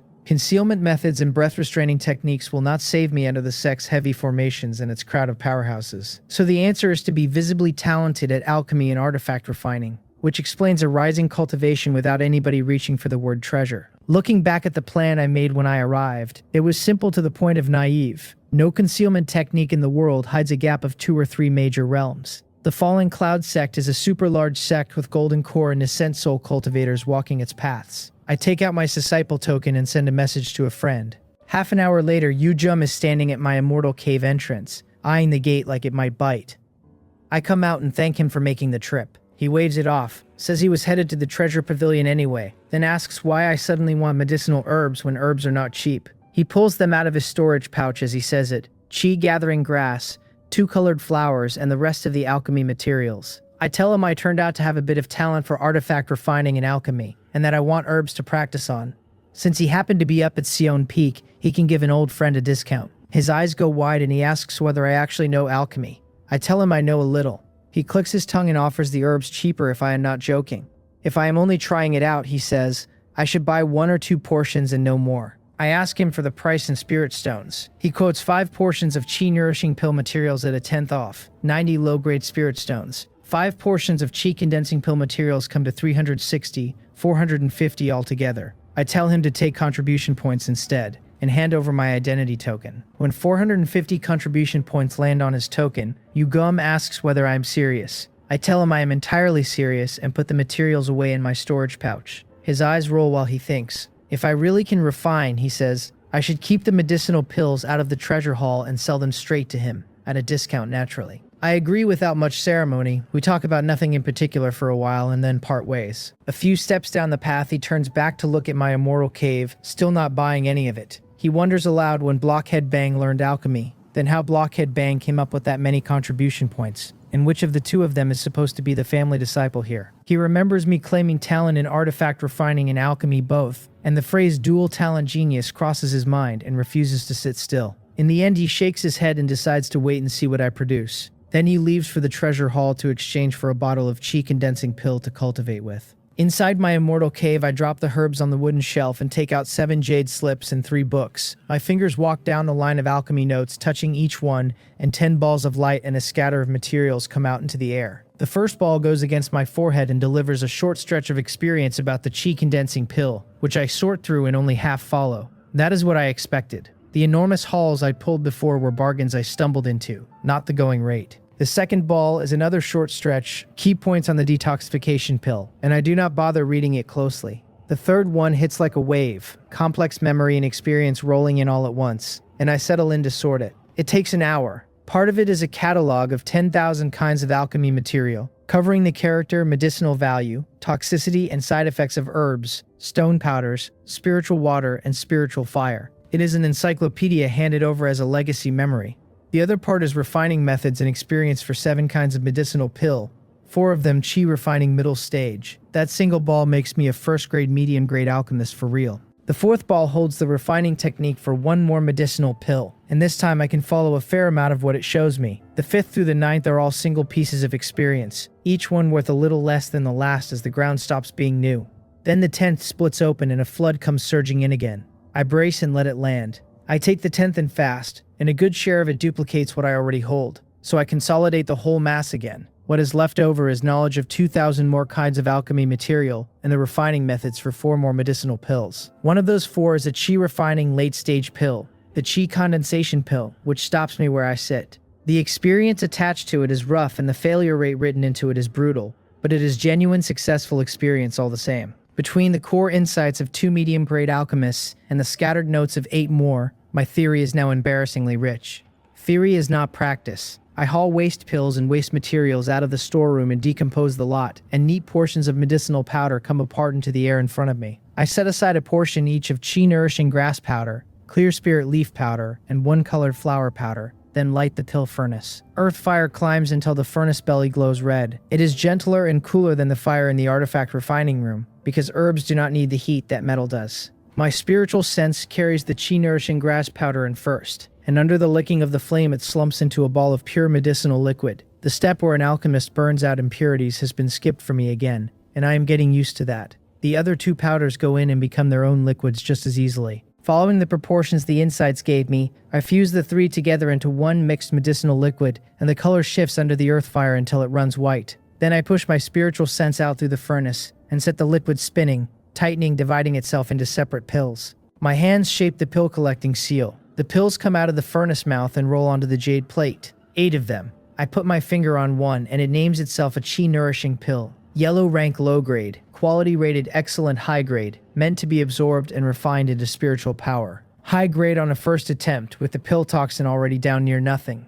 I am still not satisfied because it is not the perfect top grade. So I decompose it, and in the golden light the pill becomes a slightly smaller white pill, and 1 small black speck of pill toxin. The high-grade chi-nourishing pill has turned into a top-grade chi-nourishing pill, about 8/10 of standard size. First furnace of my life, and there's a top-grade medicinal pill sitting on the plate. The rest of the batch inspects out as high-grade across the board. Practice has confirmed the theory, and with major achievement spiritual sense technique riding on top of it, I put myself at the level of a first-tier high-grade alchemist. So I keep going. The second batch uses 3 times the herb powder of the first, all of it into the pill furnace at once, heated evenly under my spiritual sense until every part melts clean. I fuse the liquids one after another, and the mixture pales under the earthly fire. When I seal the collecting gesture, the snow-white pills come streaming out of the furnace spout into the jade tray, circling as they land. 27 of them. I ignore how hot they still are and tap the one that looks best. It reads as a chi-nourishing pill, first-tier low-grade, quality perfect top-grade, holding pure spiritual chi that a body takes in without effort. I have refined a top-grade chi-nourishing pill outright, with no decompose required. The others come back high-grade, and 1 top-grade out of 27 is enough to say that on this single pill I could be called a great master. Looking inward at my sea of consciousness, that batch cost twice the spiritual sense of the first and yielded 3 times as much. That is better efficiency, and also my ceiling, since holding that much steady was already a strain. 3 portions in one furnace is what a major achievement Soyan 19 True Art buys an alchemist. The bonus it hands to alchemy and artifact refining is frankly indecent. Next I try first tier medium grade chi condensing pills, built from chi gathering grass powder, 2 colored flower powder, and 10-year spirit ginseng powder, refined together with spirit water. The process barely differs, still 3 materials in fusion, with the spirit water only serving as a medium to mix them and add a little spiritual chi. 6 pills fly out when I collect, every one of them high grade, which is already past what either alchemist in those notes could manage. If chi refining middle stage pills come out high grade, then the late stage is worth a try. I find the materials for the chi condensation pill among the decomposed powders, and follow the steps I was given. It goes badly from the start. The ratios in that experience are vague. The state the fused liquid is supposed to reach is never described, and I end up working off instinct. 7 pills land on the jade tray at the end. 4 of them burnt pitch black waste, 3 a dull grayish white. I check them one by one and get 3 low-grade chi condensation pills. Poor product, poor efficiency, and at chi refining level 4 I cannot even swallow one. The alchemy cost alone makes the whole exercise wrong for me right now. So I go back to chi nourishing pills and chi condensing pills, and I do not feel cheated. A top-grade chi nourishing pill performs close enough to a middle-stage pill to carry my daily cultivation. I refine until my spiritual sense is scraped completely empty. The count at the end is 270 chi nourishing pills and 30 chi condensing pills. A normal cultivator at chi refining level 4 gets 4 or 5 portions out of a session, if that. My spiritual sense is stronger, my powders never need impurities burned out, and the whole process is shortened, so I ran 15 portions. Add a success rate that has not failed me yet and a high yield per furnace, and I am producing more than 10 times what anybody else does.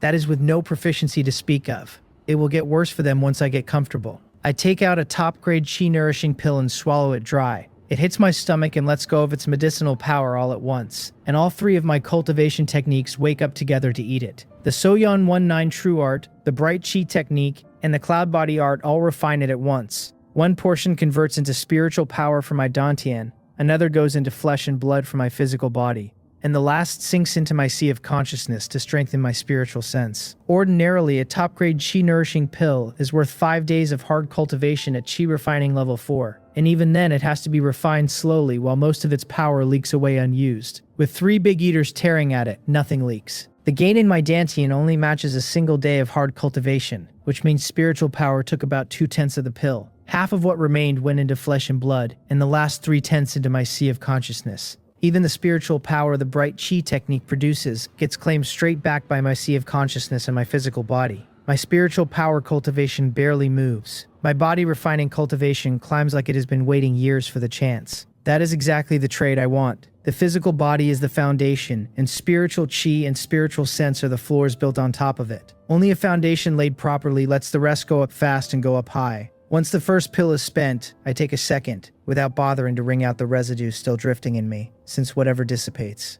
The second pill breaks open in my stomach, and I look inward while it works. Clear cloud patterns have spread across flesh, blood, and bone, and on one vertebra a complete pattern has finished condensing.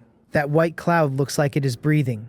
It draws in spiritual chi and spiritual power on its own, and feeds the bone that carries it. Another cloud pattern has surfaced on my stomach, strengthening the organ and turning still more of the pill's power into spiritual power. Somewhere in the middle of all that, my body refining realm has quietly reached the 3rd level. The speed of it is ridiculous. Normal cultivators spend 2 or 3 years crossing from the early stage of the 3rd level to its peak. 1 top-grade chi nourishing pill buys me 10 days of hard cultivation, so 100 of them should carry me to the peak outright. The arithmetic on that is obscene. A top-grade chi nourishing pill sells for 500 low-grade spirit stones, 100 times the price of a low-grade one, and money alone will not find one on the market. 100 of them comes to 50,000 spirit stones burned on the 3rd level of body refining. Mine cost me nothing at all, which makes the whole calculation very pleasant. I keep swallowing them, 1 every 10 minutes. By the time the daylight comes up bright, I have only worked through 50, and my body refining cultivation has settled into the late stage of the 3rd level. I reach my workstation without hurrying and start on my tea. Every 10 minutes or so, I put another top-grade chi nourishing pill away, covertly enough that a man standing beside me would see nothing. With the Bright Chi technique and the Cloud Body Art both at perfection, they run on instinct, which means I can cultivate straight through a shift, only a little slower than usual. 2 hours in, a head pokes through the back door of the rear hall, and it belongs to Yujum. I raise an eyebrow and ask what has freed up his morning. His eyes light and he comes straight in. rubbing his hands, wanting to know whether I really performed alchemy yesterday. I tell him I did and that it succeeded, and when he asks for numbers, I give him 15 chi-nourishing pills and 3 chi-condensing pills. He says that is not bad at all, sounding genuinely startled that I can do this. I shrug and ask why I would bother lying to him. He asks to buy them. I tell him the chi-nourishing pills are available, but the chi-condensing pills are mine, and when he asks for a look, I hand over 3 porcelain bottles. He opens one and his eyes widen at a high-grade chi-nourishing pill, then widen further when the next one turns out to be top-grade. I keep my voice flat and quote him 14 high-grade and 1 top-grade, which comes to 780 low-grade spirit stones at market, 700 with a 10th off. I tell him that leaves me only a small profit. He gives me a thumbs up and says top-grade chi-nourishing pills are not exactly rare, but they usually come from veteran alchemists with decades behind them. That makes me an alchemy genius by his reckoning. He adds that alchemists will pay a premium for top-grade pills, just to study and comprehend them, so my price is far too low. That lands somewhere I was not expecting. I finally understand why high-grade and top-grade come so easily out of my furnace. I once decomposed a top-grade chi-nourishing pill and then broke it down further into its medicinal powders, which handed me the perfect liquid ratio for the thing. I have been refining to that ratio ever since, without ever thinking about it. Give me 1 medicinal pill and I can decompose the ideal ratio out of it. Reverse engineering, dressed up as a golden finger. Yujum has to call my name twice before I come back to the room, and I ask him what he just said. He tells me he is willing to pay 900 spirit stones for the lot. I tell him 700 still stands, on one condition, and the condition is that he tells nobody I can do alchemy, because I do not want the trouble. He nods and says he would have to be an idiot to advertise his own supplier. That earns him a better deal than he walked in with. He offers to sell me herbs at his floor price with a 5th off if I keep selling him pills with a 10th off, and I take it. He has in fact brought a sizable load of medicinal herbs along, which he hands over on the spot. I take all of it, he collects his pills, says his goodbyes, and goes. I watch him walk out and feel nothing about the money. That trade was insurance. Groundwork laid for the day somebody asks where my strength came from. Then it is back to tea. And to kill the hours, I have someone dig up a history book on the Hongmong dynasty for me. I am well into it when I feel somebody coming and look up into a familiar face. Li Mongyo, standing in the rear hall, which makes no sense at all. She takes in the layout of the room before she bows to me and calls me Senior Brother Bang. Her aura is not a hair weaker than mine, which means she has reached Chi refining level 4 as well. I asked junior sister Lee whether something is the matter, since she used the title first and I see no reason to be stingy with mine. She asks, quietly, whether I know what the hardest thing in cultivation is. I answer that it is breaking through a bottleneck, and she shakes her head and tells me that is both right and wrong. Resources, she says. Cultivation resources, Dao technique resources, mentor resources. Without them, nobody moves an inch. The hardest wall in the Chi refining realm, foundation establishment itself, needs a foundation establishment pill costing tens of thousands of spirit stones, and more still for anyone who wants a spare on hand. I ask her where this is going. She tells me she is a princess with industries in her own name, so resources are the one thing she is not short of, while what she lacks is talent and friends. She says she knows I am short on resources and long on talent. With a steady supply behind me, foundation establishment would be simple and the edge of the golden core would not be unthinkable. Without a supply, she says even foundation establishment will probably stay out of reach. Then she asks whether I know the disciple who held my post before me. Senior brother Li Songgong was royal family himself, with a medium-grade spiritual root, and he refused to take a side in the factional fighting and buried more than 100 years in this hall. He still has not reached Chi refining level 9, and she calls that the price of having no resources. So I ask her outright whether she is recruiting me as a subordinate. She smiles and says she needs like-minded friends and will supply the resources. All I would owe her is a bit of work, guarding some of her industries, going out to gain experience alongside her. Same generation, she says, advancing and retreating together. I let out a breath. Without my golden finger, I would be tempted, but resources are the last thing I lack now, so signing on under somebody else makes no sense. I tell her I am sorry, that I am used to being alone, and that I have no intention of joining anyone's faction. The blunt refusal catches her off guard, and she stalls for a moment. She smooths the hair at her forehead and tells me not to answer so quickly, to go back and think it over. If I come around, she promises to have a foundation establishment pill ready for me. She explains that the first disciple of our batch to reach Chi refining level 7 is awarded a foundation establishment pill. She intends to be that disciple, and she would set the pill aside for me. Generous, considering she has neither the level nor the pill yet. I shake my head again and thank her for her kindness. She sighs like I have personally disappointed her, then thinks for a moment and changes tack. She says she heard Li Pyongwan came looking for me, and that it ended badly. And then she tells me Lee Pyonghwan is her older brother, the third prince, and not a broad-minded man. If he moves against me, she says, I can use her name, and it will at least make him hesitate. She leaves a transmission mark behind and tells me to contact her once I have thought it through properly, then says goodbye and goes. Ambitious woman, I have not lifted a finger toward anything, and I am already being pulled toward a fight between princes and princesses over a hall full of dusty ledgers. They can have their struggle.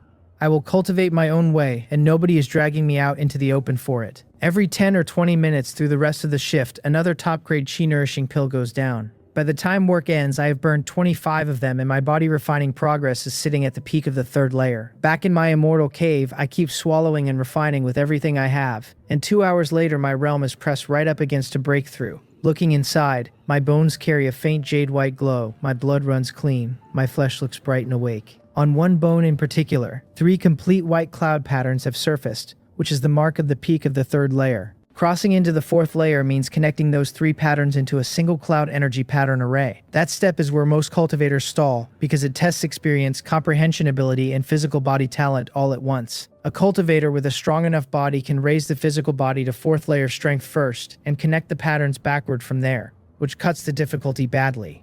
One with enough experience can simply circulate the cloud body art over and over until accumulation carries the wall. One with enough comprehension ability grasps the key points and condenses the array outright.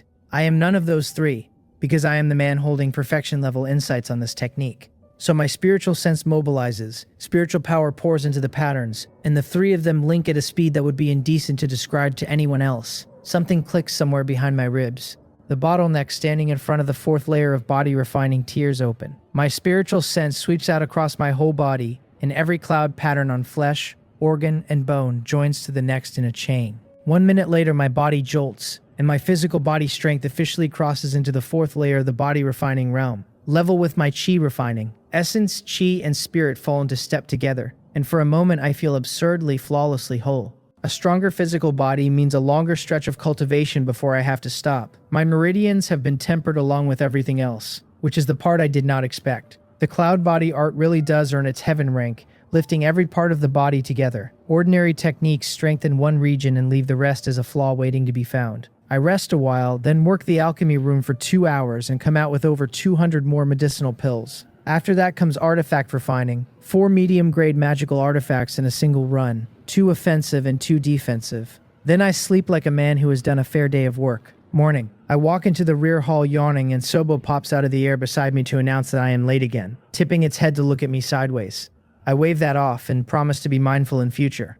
It sulks, which on a talking light projection looks stranger than it sounds, so I roll my eyes and offer to play chess with it. Sobo asks what chess is. I dig through the treasure hall, find a Go set rated as a low-grade magical artifact, and exchange for it. I tell Sobo the game is called Gomoku and walk it through the rules. Sobo nods along and says it understands. We set the board on top of a cabinet, 1 human and 1 artifact spirit, and start playing. The first 3 games I take apart without effort. From the 4th game on, I am hunched over the board weighing every stone, and I still lose. I ask it with some suspicion whether it cheated. Sobo tells me proudly that it is the artifact spirit of the treasure pavilion and extremely smart.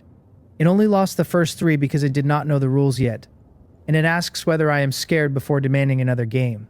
I cough and start thinking about a different game entirely. Someone raps on the door. I look over and find a cultivator filling the doorway like a piece of the mountain that walked in, and it takes me a second to place him as Seo Chungson. He smiles slightly and says it has been a long time. Digging through what I inherited, I find that I do know him, since we both came from poor families, and it was natural for the 2 of us to stick together. I laugh and tell him I never got around to congratulating him on joining Jinak Peak. He says it was luck, that he came over to exchange for medicinal pills, heard I was working in the treasure hall, and decided to look in on me. Then he asks whether life here is always this leisurely, his eyes traveling to the board. I tell him there is not much to do, and the post is a quiet one. He thinks for a moment and says he actually came with something to discuss. When I ask what it is, he says it is about taking missions outside the sect. Men of humble origin like us have to go and win our own resources, and he wants me as his teammate so we can venture out together. Instead of answering, I ask him what he thinks the essence of leaving the sect for missions really is. That stops him cold, because he had prepared for a yes and for a no, not for a question. After a pause, he lists it out: obtaining resources, gaining experience, improving combat ability, broadening knowledge, learning to work with others, tempering the state of mind. I tell him he has named plenty of reasons and ask him which one is the essential reason. He thinks longer this time and offers, carefully, that it is to improve cultivation. That is exactly it, and I tell him so, that the whole point of missions and outside experience is to let disciples break through their realms faster and better. He nods, and then asks, honestly confused, whether that does not make his proposal a good one. I tell him I simply do not need it. When he asks why, I explain that I am talented at artifact refining and alchemy both. Resources are not a problem for me, and my cultivation is not stuck on anything. Going out to chase resources I already have would be putting the cart in front of the horse. He is genuinely shocked and asks whether I can refine artifacts, whether I can really do alchemy, whether I am not from the same poor background he is. I tell him that is what talent means. He goes quiet and then he says he understands my point. Going out was never only about resources, he says, but also about tempering the state of mind and seeing how wide the world runs. He tells me many alchemists and artifact refiners hit a realm and then stop moving for years, not for want of resources but for want of anything else. Then he asks me to keep his offer in mind. I tell him sincerely that what he says makes a great deal of sense, and that I still do not need it yet. He gives me a long look and says he hopes I work it out for myself someday. Once his cultivation passes mine, he will come back and wake me up, and he still looks forward to the day we team up. Then he cups his hands, takes his leave and goes. Watching him walk out, something starts nagging at me. Too many people have come looking for me in the last few days for it to be coincidence. So I ask Sobo whether it knows what realm senior brother Lee Songgong is at. Sobo says it does, perfectly calm about it, and when I tell it to go on, it tilts its head and offers Golden Core late stage. I nearly go off my seat. I ask whether it did not tell me the man is only 134 years old, and Sobo confirms that he is 134, and asks whether there is a problem. The problem, I inform it, is enormous, because Golden Core late stage at 134 means he reached Golden Core at an age I do not want to think about. Someone behind me clears his throat. Sobo vanishes so fast it leaves the air rippling. I turn around and find Lee Songgong watching me with a smile, and my mouth goes dry as I get out a greeting to Junior Marshal Uncle Lee.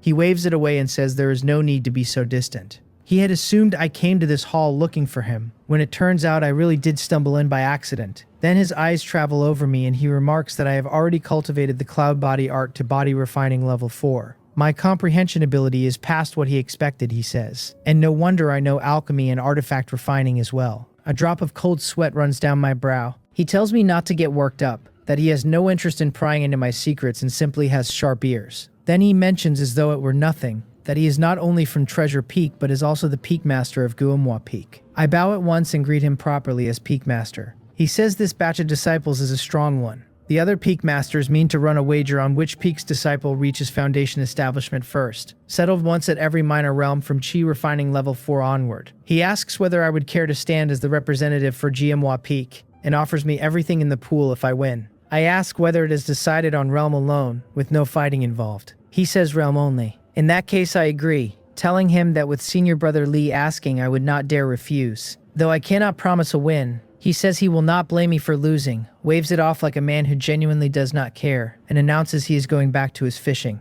I call after him before he reaches the door, because opportunities like this one do not come around twice. I ask whether Foundation establishment comes in different qualities, whether a low-grade foundation or a high-grade foundation or a perfect foundation exists. I ask whether Golden Core has grades too, and how a cultivator builds the strongest foundation possible. He gives me an odd look and tells me I guessed right. Foundation establishment has 5 qualities: the low-grade Dao Foundation, the mid-grade Dao Foundation, the high-grade Dao Foundation, the extreme-grade Dao Foundation, and the perfect Dao Foundation, and the perfect Dao Foundation, and the perfect Dao Foundation. The sorting depends on the spirit platform a cultivator constructs during foundation establishment. He says spiritual root, cultivation technique grade, cultivation technique realm, spell attainments, and foundation establishment spiritual items all feed into the result, and there is far more to it than that.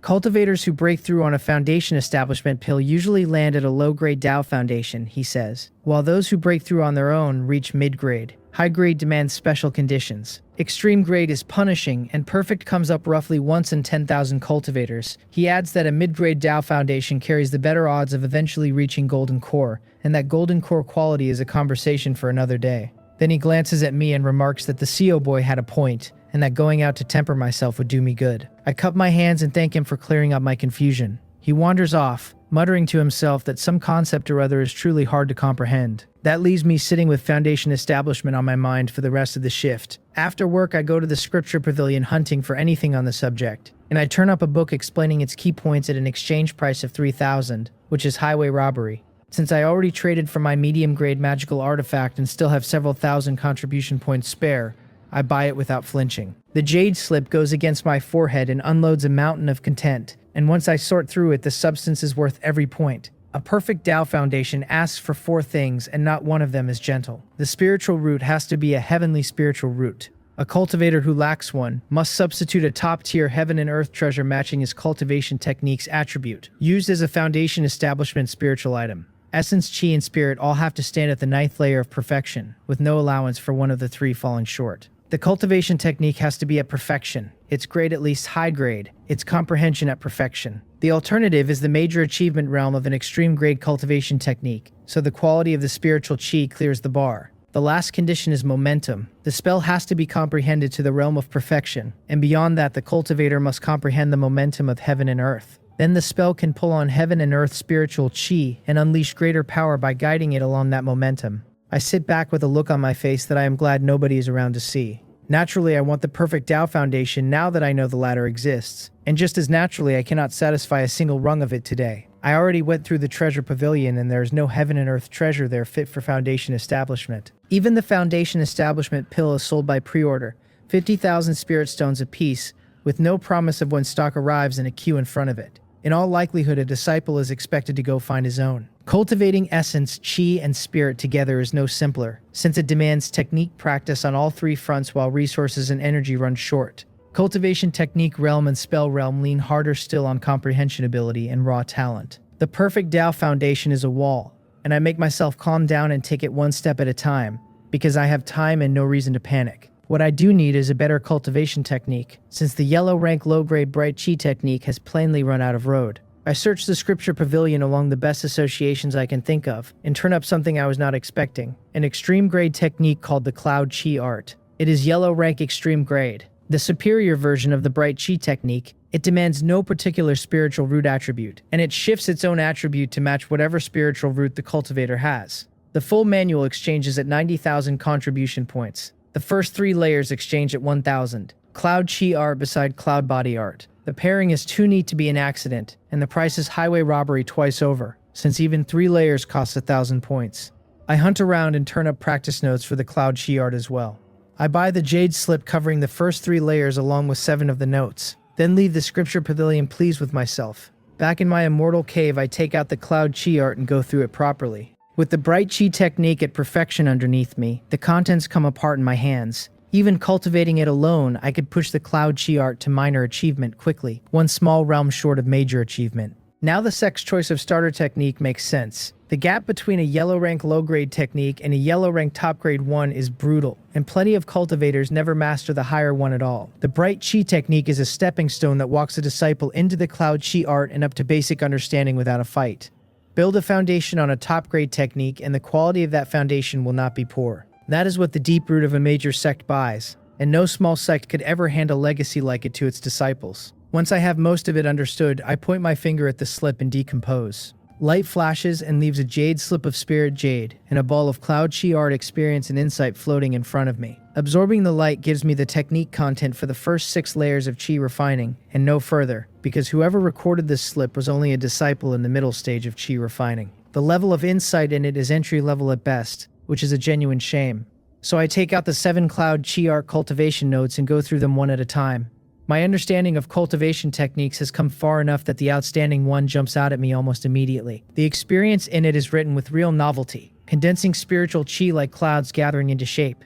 That puts it much closer to the core of the cloud chi art than anything else in the pile. The important part is that whoever wrote it did not merely have the idea, but laid out the method for cultivating it. A chi refining note like that does not come from an ordinary man. I point at it and decompose. The slip comes apart, another ball of light rises, and I absorb and refine it on the spot. A vast weight of experience and insight pours into me. When I open my eyes a long time later, I am staring at nothing. What I just took in is the insight of the profound rank top grade profound chi technique. The chi refining chapter runs to perfection, and the Foundation Establishment chapter to major achievement. I had no business getting that lucky twice, landing another perfection level chi refining insight, with content running clear up through Foundation Establishment, and no idea which expert left it behind. It is good to sit in the shade of a big tree. These high-quality insights keep falling out of ordinary manuals because the Falling Cloud sect's roots run deep. In some small sect, with no predecessor who ever comprehended anything to perfection, my decompose would have nothing to pull out.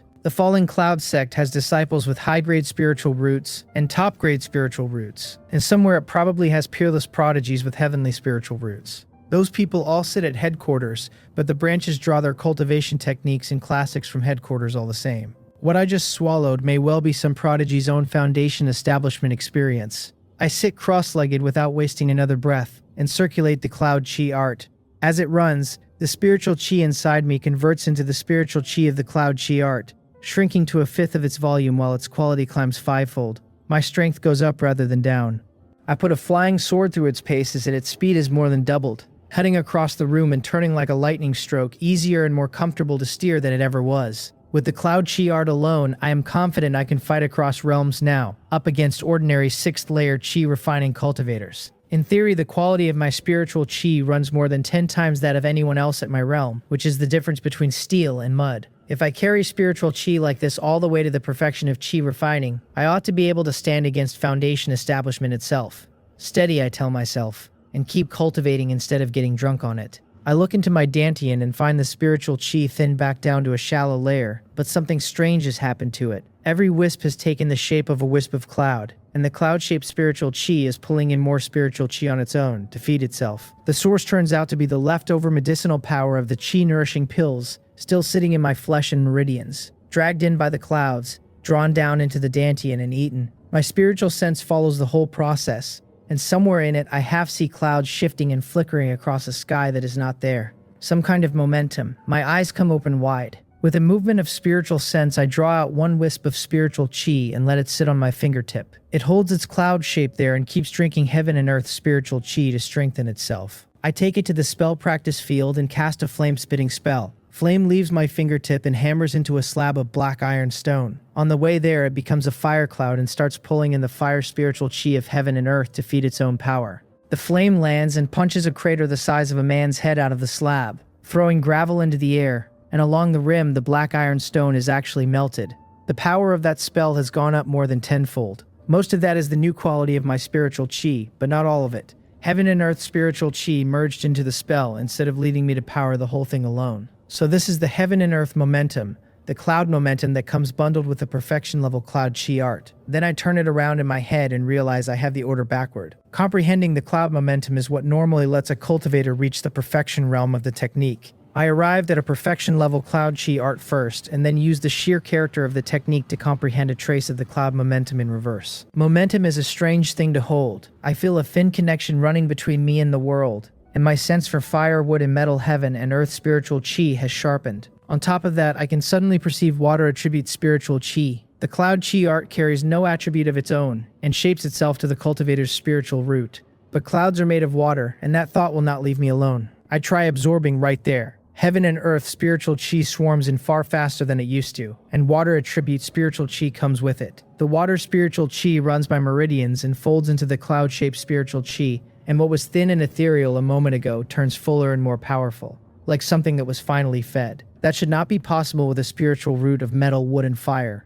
I go down to the treasure hall and borrow a spiritual root testing jade from Sobo, carry it back, and test myself. The result comes up clear and boring. A medium grade 3 spiritual root with no water in it anywhere. So I overthought it. What is real is that my perception and absorption efficiency for heaven and earth spiritual chi have climbed sharply, presumably the doing of the momentum. My medium grade spiritual root now performs like a high grade 1. That raises a question I have never thought to ask, namely, where the spiritual root actually is. I search my own body from the inside and cannot find the thing anywhere, and I have no idea whether its quality can be improved at all. A spiritual root belongs to a human body, and anything that belongs to a body can, in principle, be decomposed.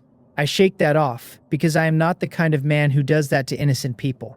Then again, the Falling Cloud sect has no shortage of enemies. Somebody must be doing something with their corpses. That night, I cultivate another hour before falling into bed. Even asleep, the cloud chi art and the cloud body art keep circulating on their own, pulling spiritual chi in, converting it, feeding my physical body. In the morning, I yawn my way out of the immortal cave and turn away from the treasure hall, because the day is mine. I leave Treasure Peak and wander the Sect, and my feet take me to Sion Peak, where guards are posted at the foot of the mountain. One of them asks whether I mean to go up and what my purpose is. I tell him I am visiting a friend named Yu Gum. He asks me to register, and once I have swiped my identity token against a magical artifact, he lets me climb. I know where Yu Gum lives, so I am at his immortal cave shortly after, and send a sound transmission spell through the door. He comes out delighted and asks whether I really came all the way to visit him. I tell him he came to see me first, so it seemed only fair, and he waves me inside at once. We settle in his reception room. I hand over the medicinal pills and collect the spiritual plants, and then I ask whether disciples of the peaks go out for training often.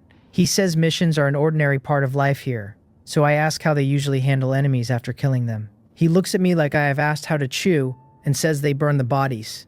I ask whether they do not bring them back. He asks back what he would bring a corpse back for. Demonic past sects do that sort of thing, he says, refining soul-summoning banners from the souls of cultivators, making zombies out of physical bodies, refining blood drop weapons from blood and magical artifacts from bones. The falling cloud sect stands on the righteous path and simply burns them. A waste is my only thought, and an enormous one. He must read something on my face because he warns me off the evil paths outright. They are not worth it, he says, and my talent for alchemy is more than enough of a road for one life. I nod and ask him to show me around Sion Peak instead. He has only been here a few days, but claims to know the place, so we walk. Spiritual fields cover the slopes, disciples working among spiritual plants and spiritual medicines, everything green and alive. He tells me Sion Peak holds most of the sect's medicinal gardens and manages plantings on several other peaks besides its own. He was allotted 5 acres of spiritual fields over on that side, which he has not planted yet. I nod in the right places without much enthusiasm. Then he circles back to my question and asks outright what I want corpses for. He tells me some people on Sion Peak do bring corpses back, chop them up, and use them to raise special spiritual plants. Flesh and blood from demon beasts is far more common for that. Then he asks whether a demon beast corpse would serve my purpose instead of a human one. My eyes come up and I tell old Yu that he is making a great deal of sense. He says if I want them, I should look in at Chamjin Peak, where they raise demon beasts and spirit beasts, and will sell to anyone who asks. I cup my hands, tell him something has come up and I need to go, and promise to talk again when there is time. He laughs and sends me off. Behind me, I can feel him standing there, wondering aloud what on earth I want corpses for. Then he remembers that I am an alchemist, and decides very firmly not to follow that thought any further. Chamjin Peak is another world. The disciples on guard there carry an aura of blood and killing that stops me for a second. Because Sion Peak's people were gentle, and these men radiate killing intent. One of them asks my business, and I clear my throat and ask whether whole demon beast corpses can be bought. He says that is easy and points up the mountainside to the slaughter area, where there is a place that sells demon beast meat. I register and walk up alone. Demon beasts are kept penned in enclosures along the way, and their low roars carry down the slope. At the mountainside stands a large slaughterhouse, and from inside comes a shouted order followed by the faint flash of sword light, which explains a great deal about the disciples at the gate. In the courtyard set aside for selling beast meat, I find a Chamjin Peak disciple and ask whether I can buy a few demon beast corpses whole. He laughs and asks what realm I want. I tell him 2 at the chi refining early stage and 1 at the middle stage. That surprises him enough to ask whether I really mean that many, and I let the question sit unanswered. He points me at the wooden racks where the whole corpses hang, still steaming, freshly slaughtered, mostly common sheep-type and cattle-type demon beasts. I pick out 3 of them. He quotes 400 spirit stones each for the early stage beasts and 2,200 for the middle stage one, and I take the price without haggling. Even a domesticated demon beast is worth that by the middle stage. The blood goes into alchemy and talisman making. The meat is food, the bones and claws feed artifact refining, and the hide becomes Dao robes. The trade closes fast, everything goes into my storage pouch, and I take my leave. As I turn, a young man comes out of the slaughterhouse behind me and asks the senior brother what I was doing there. Told that I bought 3 demon beast corpses, Han Jamuk frowns at my back and wonders what anyone wants with a demon beast corpse. Then he remarks that I seem stronger than the last time he saw me, and swears to himself that he will be the strongest disciple of this generation. I take my time getting home, practically swaying down the path, and then hurry straight into my cultivation room and light every shielding formation I have, before I take out the first corpse. It belongs to a black-scaled rat, and it is roughly the size of a calf. My finger goes to the body and I say the word inwardly. Golden light swallows the corpse. When I open my eyes, it has come apart into neat piles. rat bone, beast blood, rat meat, rat skin, rat claws, and organs sorted one from another. Beside them sit a knot of demonic chi and 2 glowing orbs, talent and bloodline.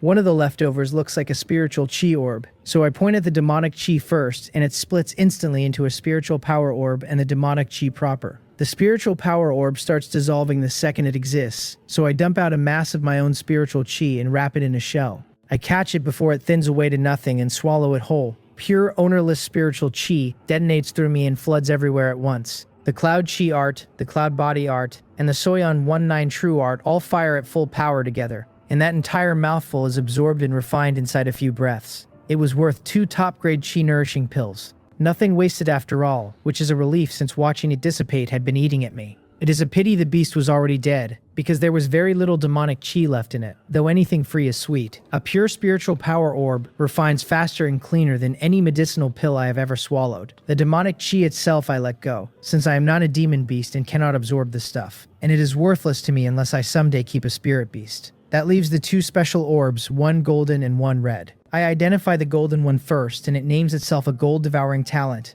yellow rank low grade, able to devour metal to strengthen the body, and marked as absorbable. That last word is the one that matters. Demon beasts are born carrying talent abilities, things like gold swallowing, fire breath, earth escaping.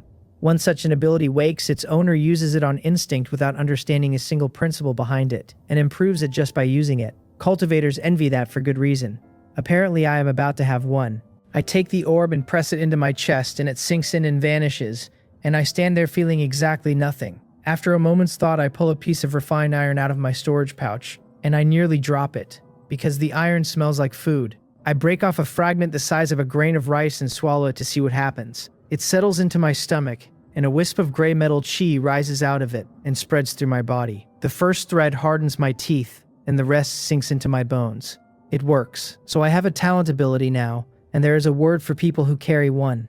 They are said to have a special physique, and the famous ones are named things like the Profound Yin Physique, the 9-Star Sword Physique, the Fire Spirit Physique. Mine would be a gold-swallowing physique, at a grade I would rather not say out loud. Then I turn to the blood-colored orb, which identifies as a black-scaled rat bloodline, yellow rank low grade, holding a portion of that beast's bloodline and marked absorbable. I frown at it and decide not to swallow this one and decompose it instead. It parts into a small grayish red stone and a pure red orb, a blood core and a measure of bloodline power. The stone reads as a black-scaled rat blood core, yellow rank low grade. The core of that bloodline, capable of giving an ordinary rat some chance of evolving into a demon beast black-scaled rat. The red orb reads as ownerless bloodline power, yellow rank low grade, able to replenish and strengthen a bloodline and to improve its quality slightly. I take the bloodline power and press it to my chest, and it merges in easily, leaving my body warm and my flesh and blood noticeably more alive. The effect seems too faint to matter, which annoys me until I start testing.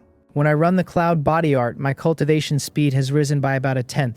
That is not a resource gain, that is my physical body talent itself improving. The increase is small, but the item can be harvested again and again, and I would very much like to know where my physical body talent tops out if I keep stacking these. Then further testing turns up the second change, which is that my brand new gold-devouring talent has strengthened by a fraction as well. The talent grows out of the bloodline, so now that it sits in me, it is tied to my bloodline, and feeding one feeds the other. That means if I ever pull another gold-devouring talent out of another corpse, I can very likely keep pushing my gold-swallowing ability higher.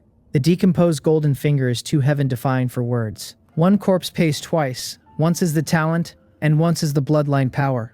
And the blood core is no small thing either, because a stone like that does not simply grow inside a demon beast. To a beast tamer, it would count as a heaven and earth treasure. I am starting to think I really should raise a spirit beast or two, since these blood cores and that demonic chi should not be going to waste. That leaves the ordinary materials, blood and meat and skin and claws, and when I check them over I find nothing wrong at all. They match what a skilled hand would strip from a demon beast, except cleaner and more complete, close to perfect quality. Dismantling a demon beast is skilled, punishing work, full of technique meant to keep the materials intact and their spiritual essence from bleeding away. The hide and meat and bone fight back the whole time. That is exactly why a whole corpse sells at such a steep discount. At this quality, I could turn a profit selling the parts straight to the treasure pavilion, and far more if I worked them into spirit ink, spirit talismans, or magical artifacts myself. If the materials cover the cost, or even come close, then I can buy demon beast cores forever.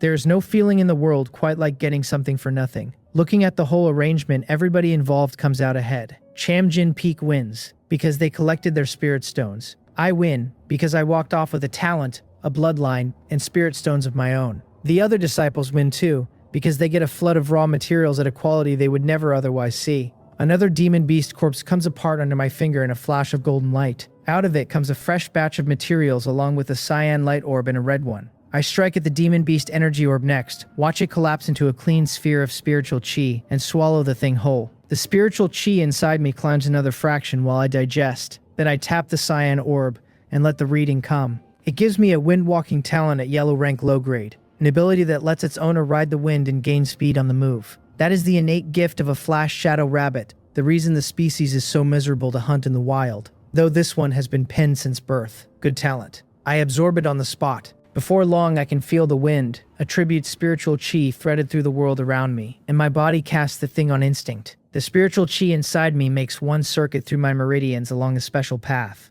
The spiritual chi of heaven and earth gathers toward me until wind seems to grow out of the soles of my feet. I cross the room fast enough to leave after images hanging behind me. It feels like the light body technique, only stronger, which stops me cold. The circulation route through the meridians is barely different, just a few extra variations. What matters is the instinct of it, because there are no hand seals to form and no spiritual sense to mobilize, and the spell simply happens. That is the light body technique carried to the realm of perfection, and better still, my instinctive sensing and absorption of wind attribute spiritual chi amounts to owning a low-grade wind spiritual root.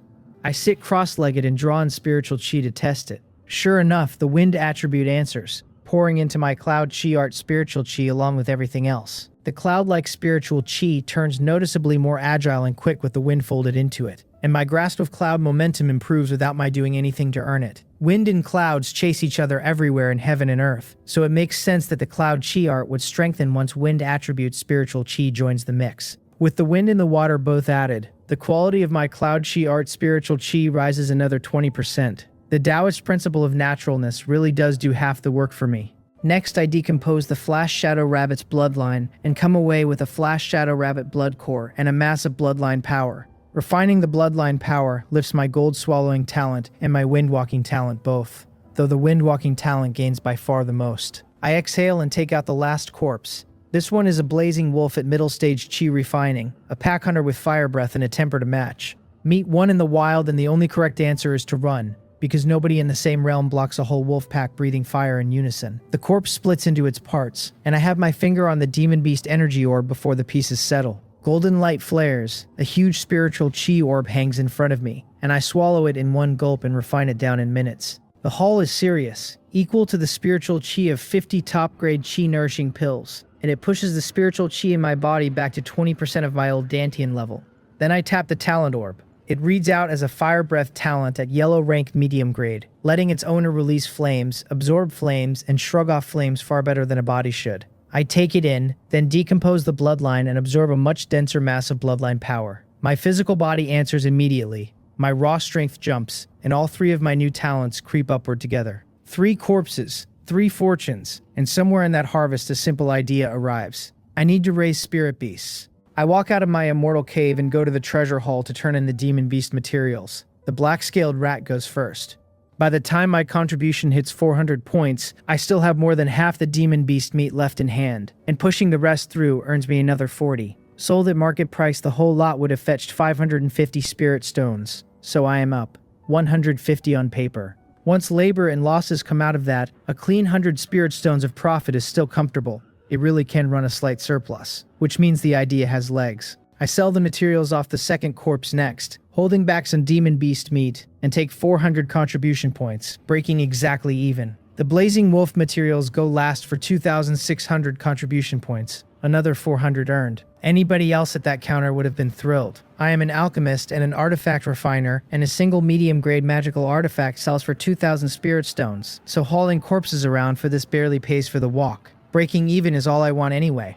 I leave the treasure hall and make straight for Chamjin Peak. The senior brother who sold me the demon beast meat asks with a grin whether the corpses have not been enough. I tell him it is a different errand, that I want to raise some spirit beasts, and ask whether he can help me adopt a few here. He says that is simple, that he has disciples on hand who can sign spirit beast master servant contracts, then stops and asks whether I have really said a few. I confirm it cheerfully, saying I want several, because a crowd would be livelier. He gives me a very strange look and warns me that spirit beasts are not easy to raise and that his honest advice is one at most. When the whole thing collapses, he adds, he will happily buy them back off me at a good price. I tell him I am an artifact refiner and an alchemist, and that a few spirit beasts are not going to be a problem. That surprises him properly, and he says no wonder I had wanted the corpses whole. He thinks it over, then says that if I want spirit beasts, it is absolutely no problem, and he will take me to sign the contract himself. He puts down the corpse he has been decomposing, hands the work to another disciple, and leads me off.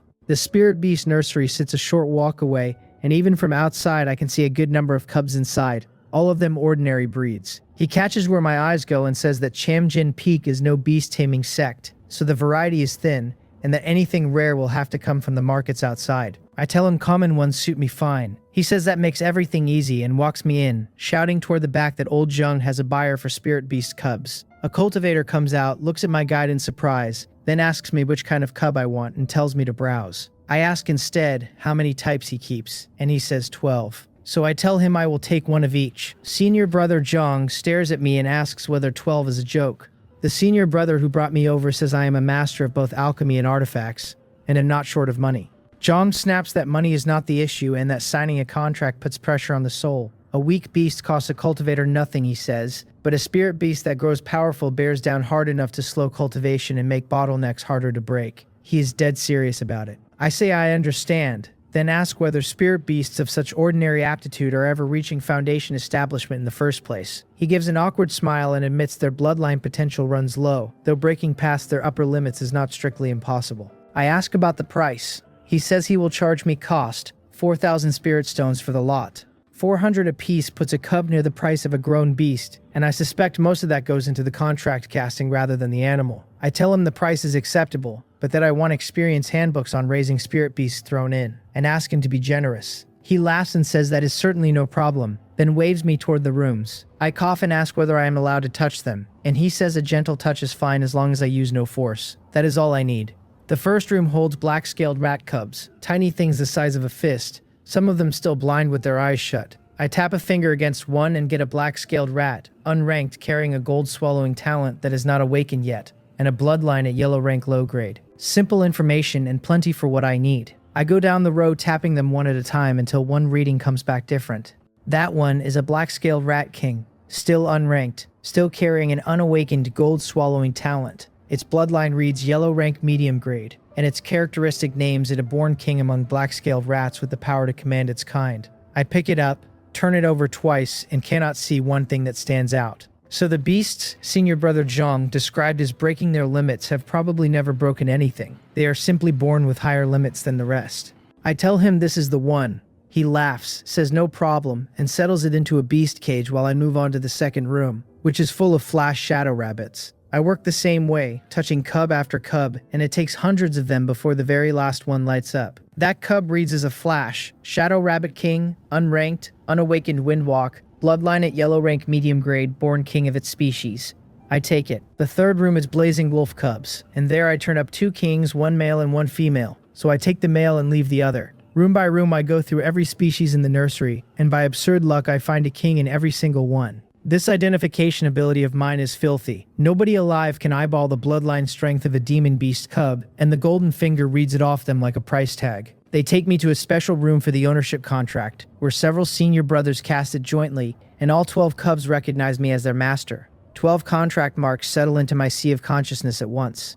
Through them I can feel the cubs on the other end, their confusion and their doubt, and a thin thread of attachment already forming. I buy an extra spirit beast bag to carry them and a supply of spirit beast rations while I am at it. Behind me, senior brother Jung sighs about what a spendthrift I am and wonders aloud which family I come from. The other one says he has no idea, only that my surname is Bang and that the branch has no golden core family by that name as far as he knows. Jung lets it go, pointing out that I will be back for rations forever now, and that is the real long-term money. Back in my immortal cave, I let all 12 out. There's a black-scaled rat with gold swallowing, a great strength ox with shatter gold, a thunder-winged tiger with thunder body, and a flash shadow rabbit with windwalk. There is a crimson blood python with water walk, a blazing fire horse with treading fire, and a whitewood sheep with growth promotion. Last comes a red leaf monkey with entanglement, a 5-colored brocade chicken with shrinking earth, a blazing wolf with fire breath, and an earth-thorn pig with earth-thorn. 12 beasts for the 12 zodiac signs, and that is no accident but a deliberate choice by Chamjin Peak. The peak raises other demon beasts elsewhere in greater variety, yet the main peak keeps only these 12 types. Rumor says the Crimson Blood Python carries Dragon Clan bloodline somewhere far back, and nobody seems to know whether that is true. All 12 are still in their soft cub stage, and even the thunder-winged tiger looks like somebody's puppy.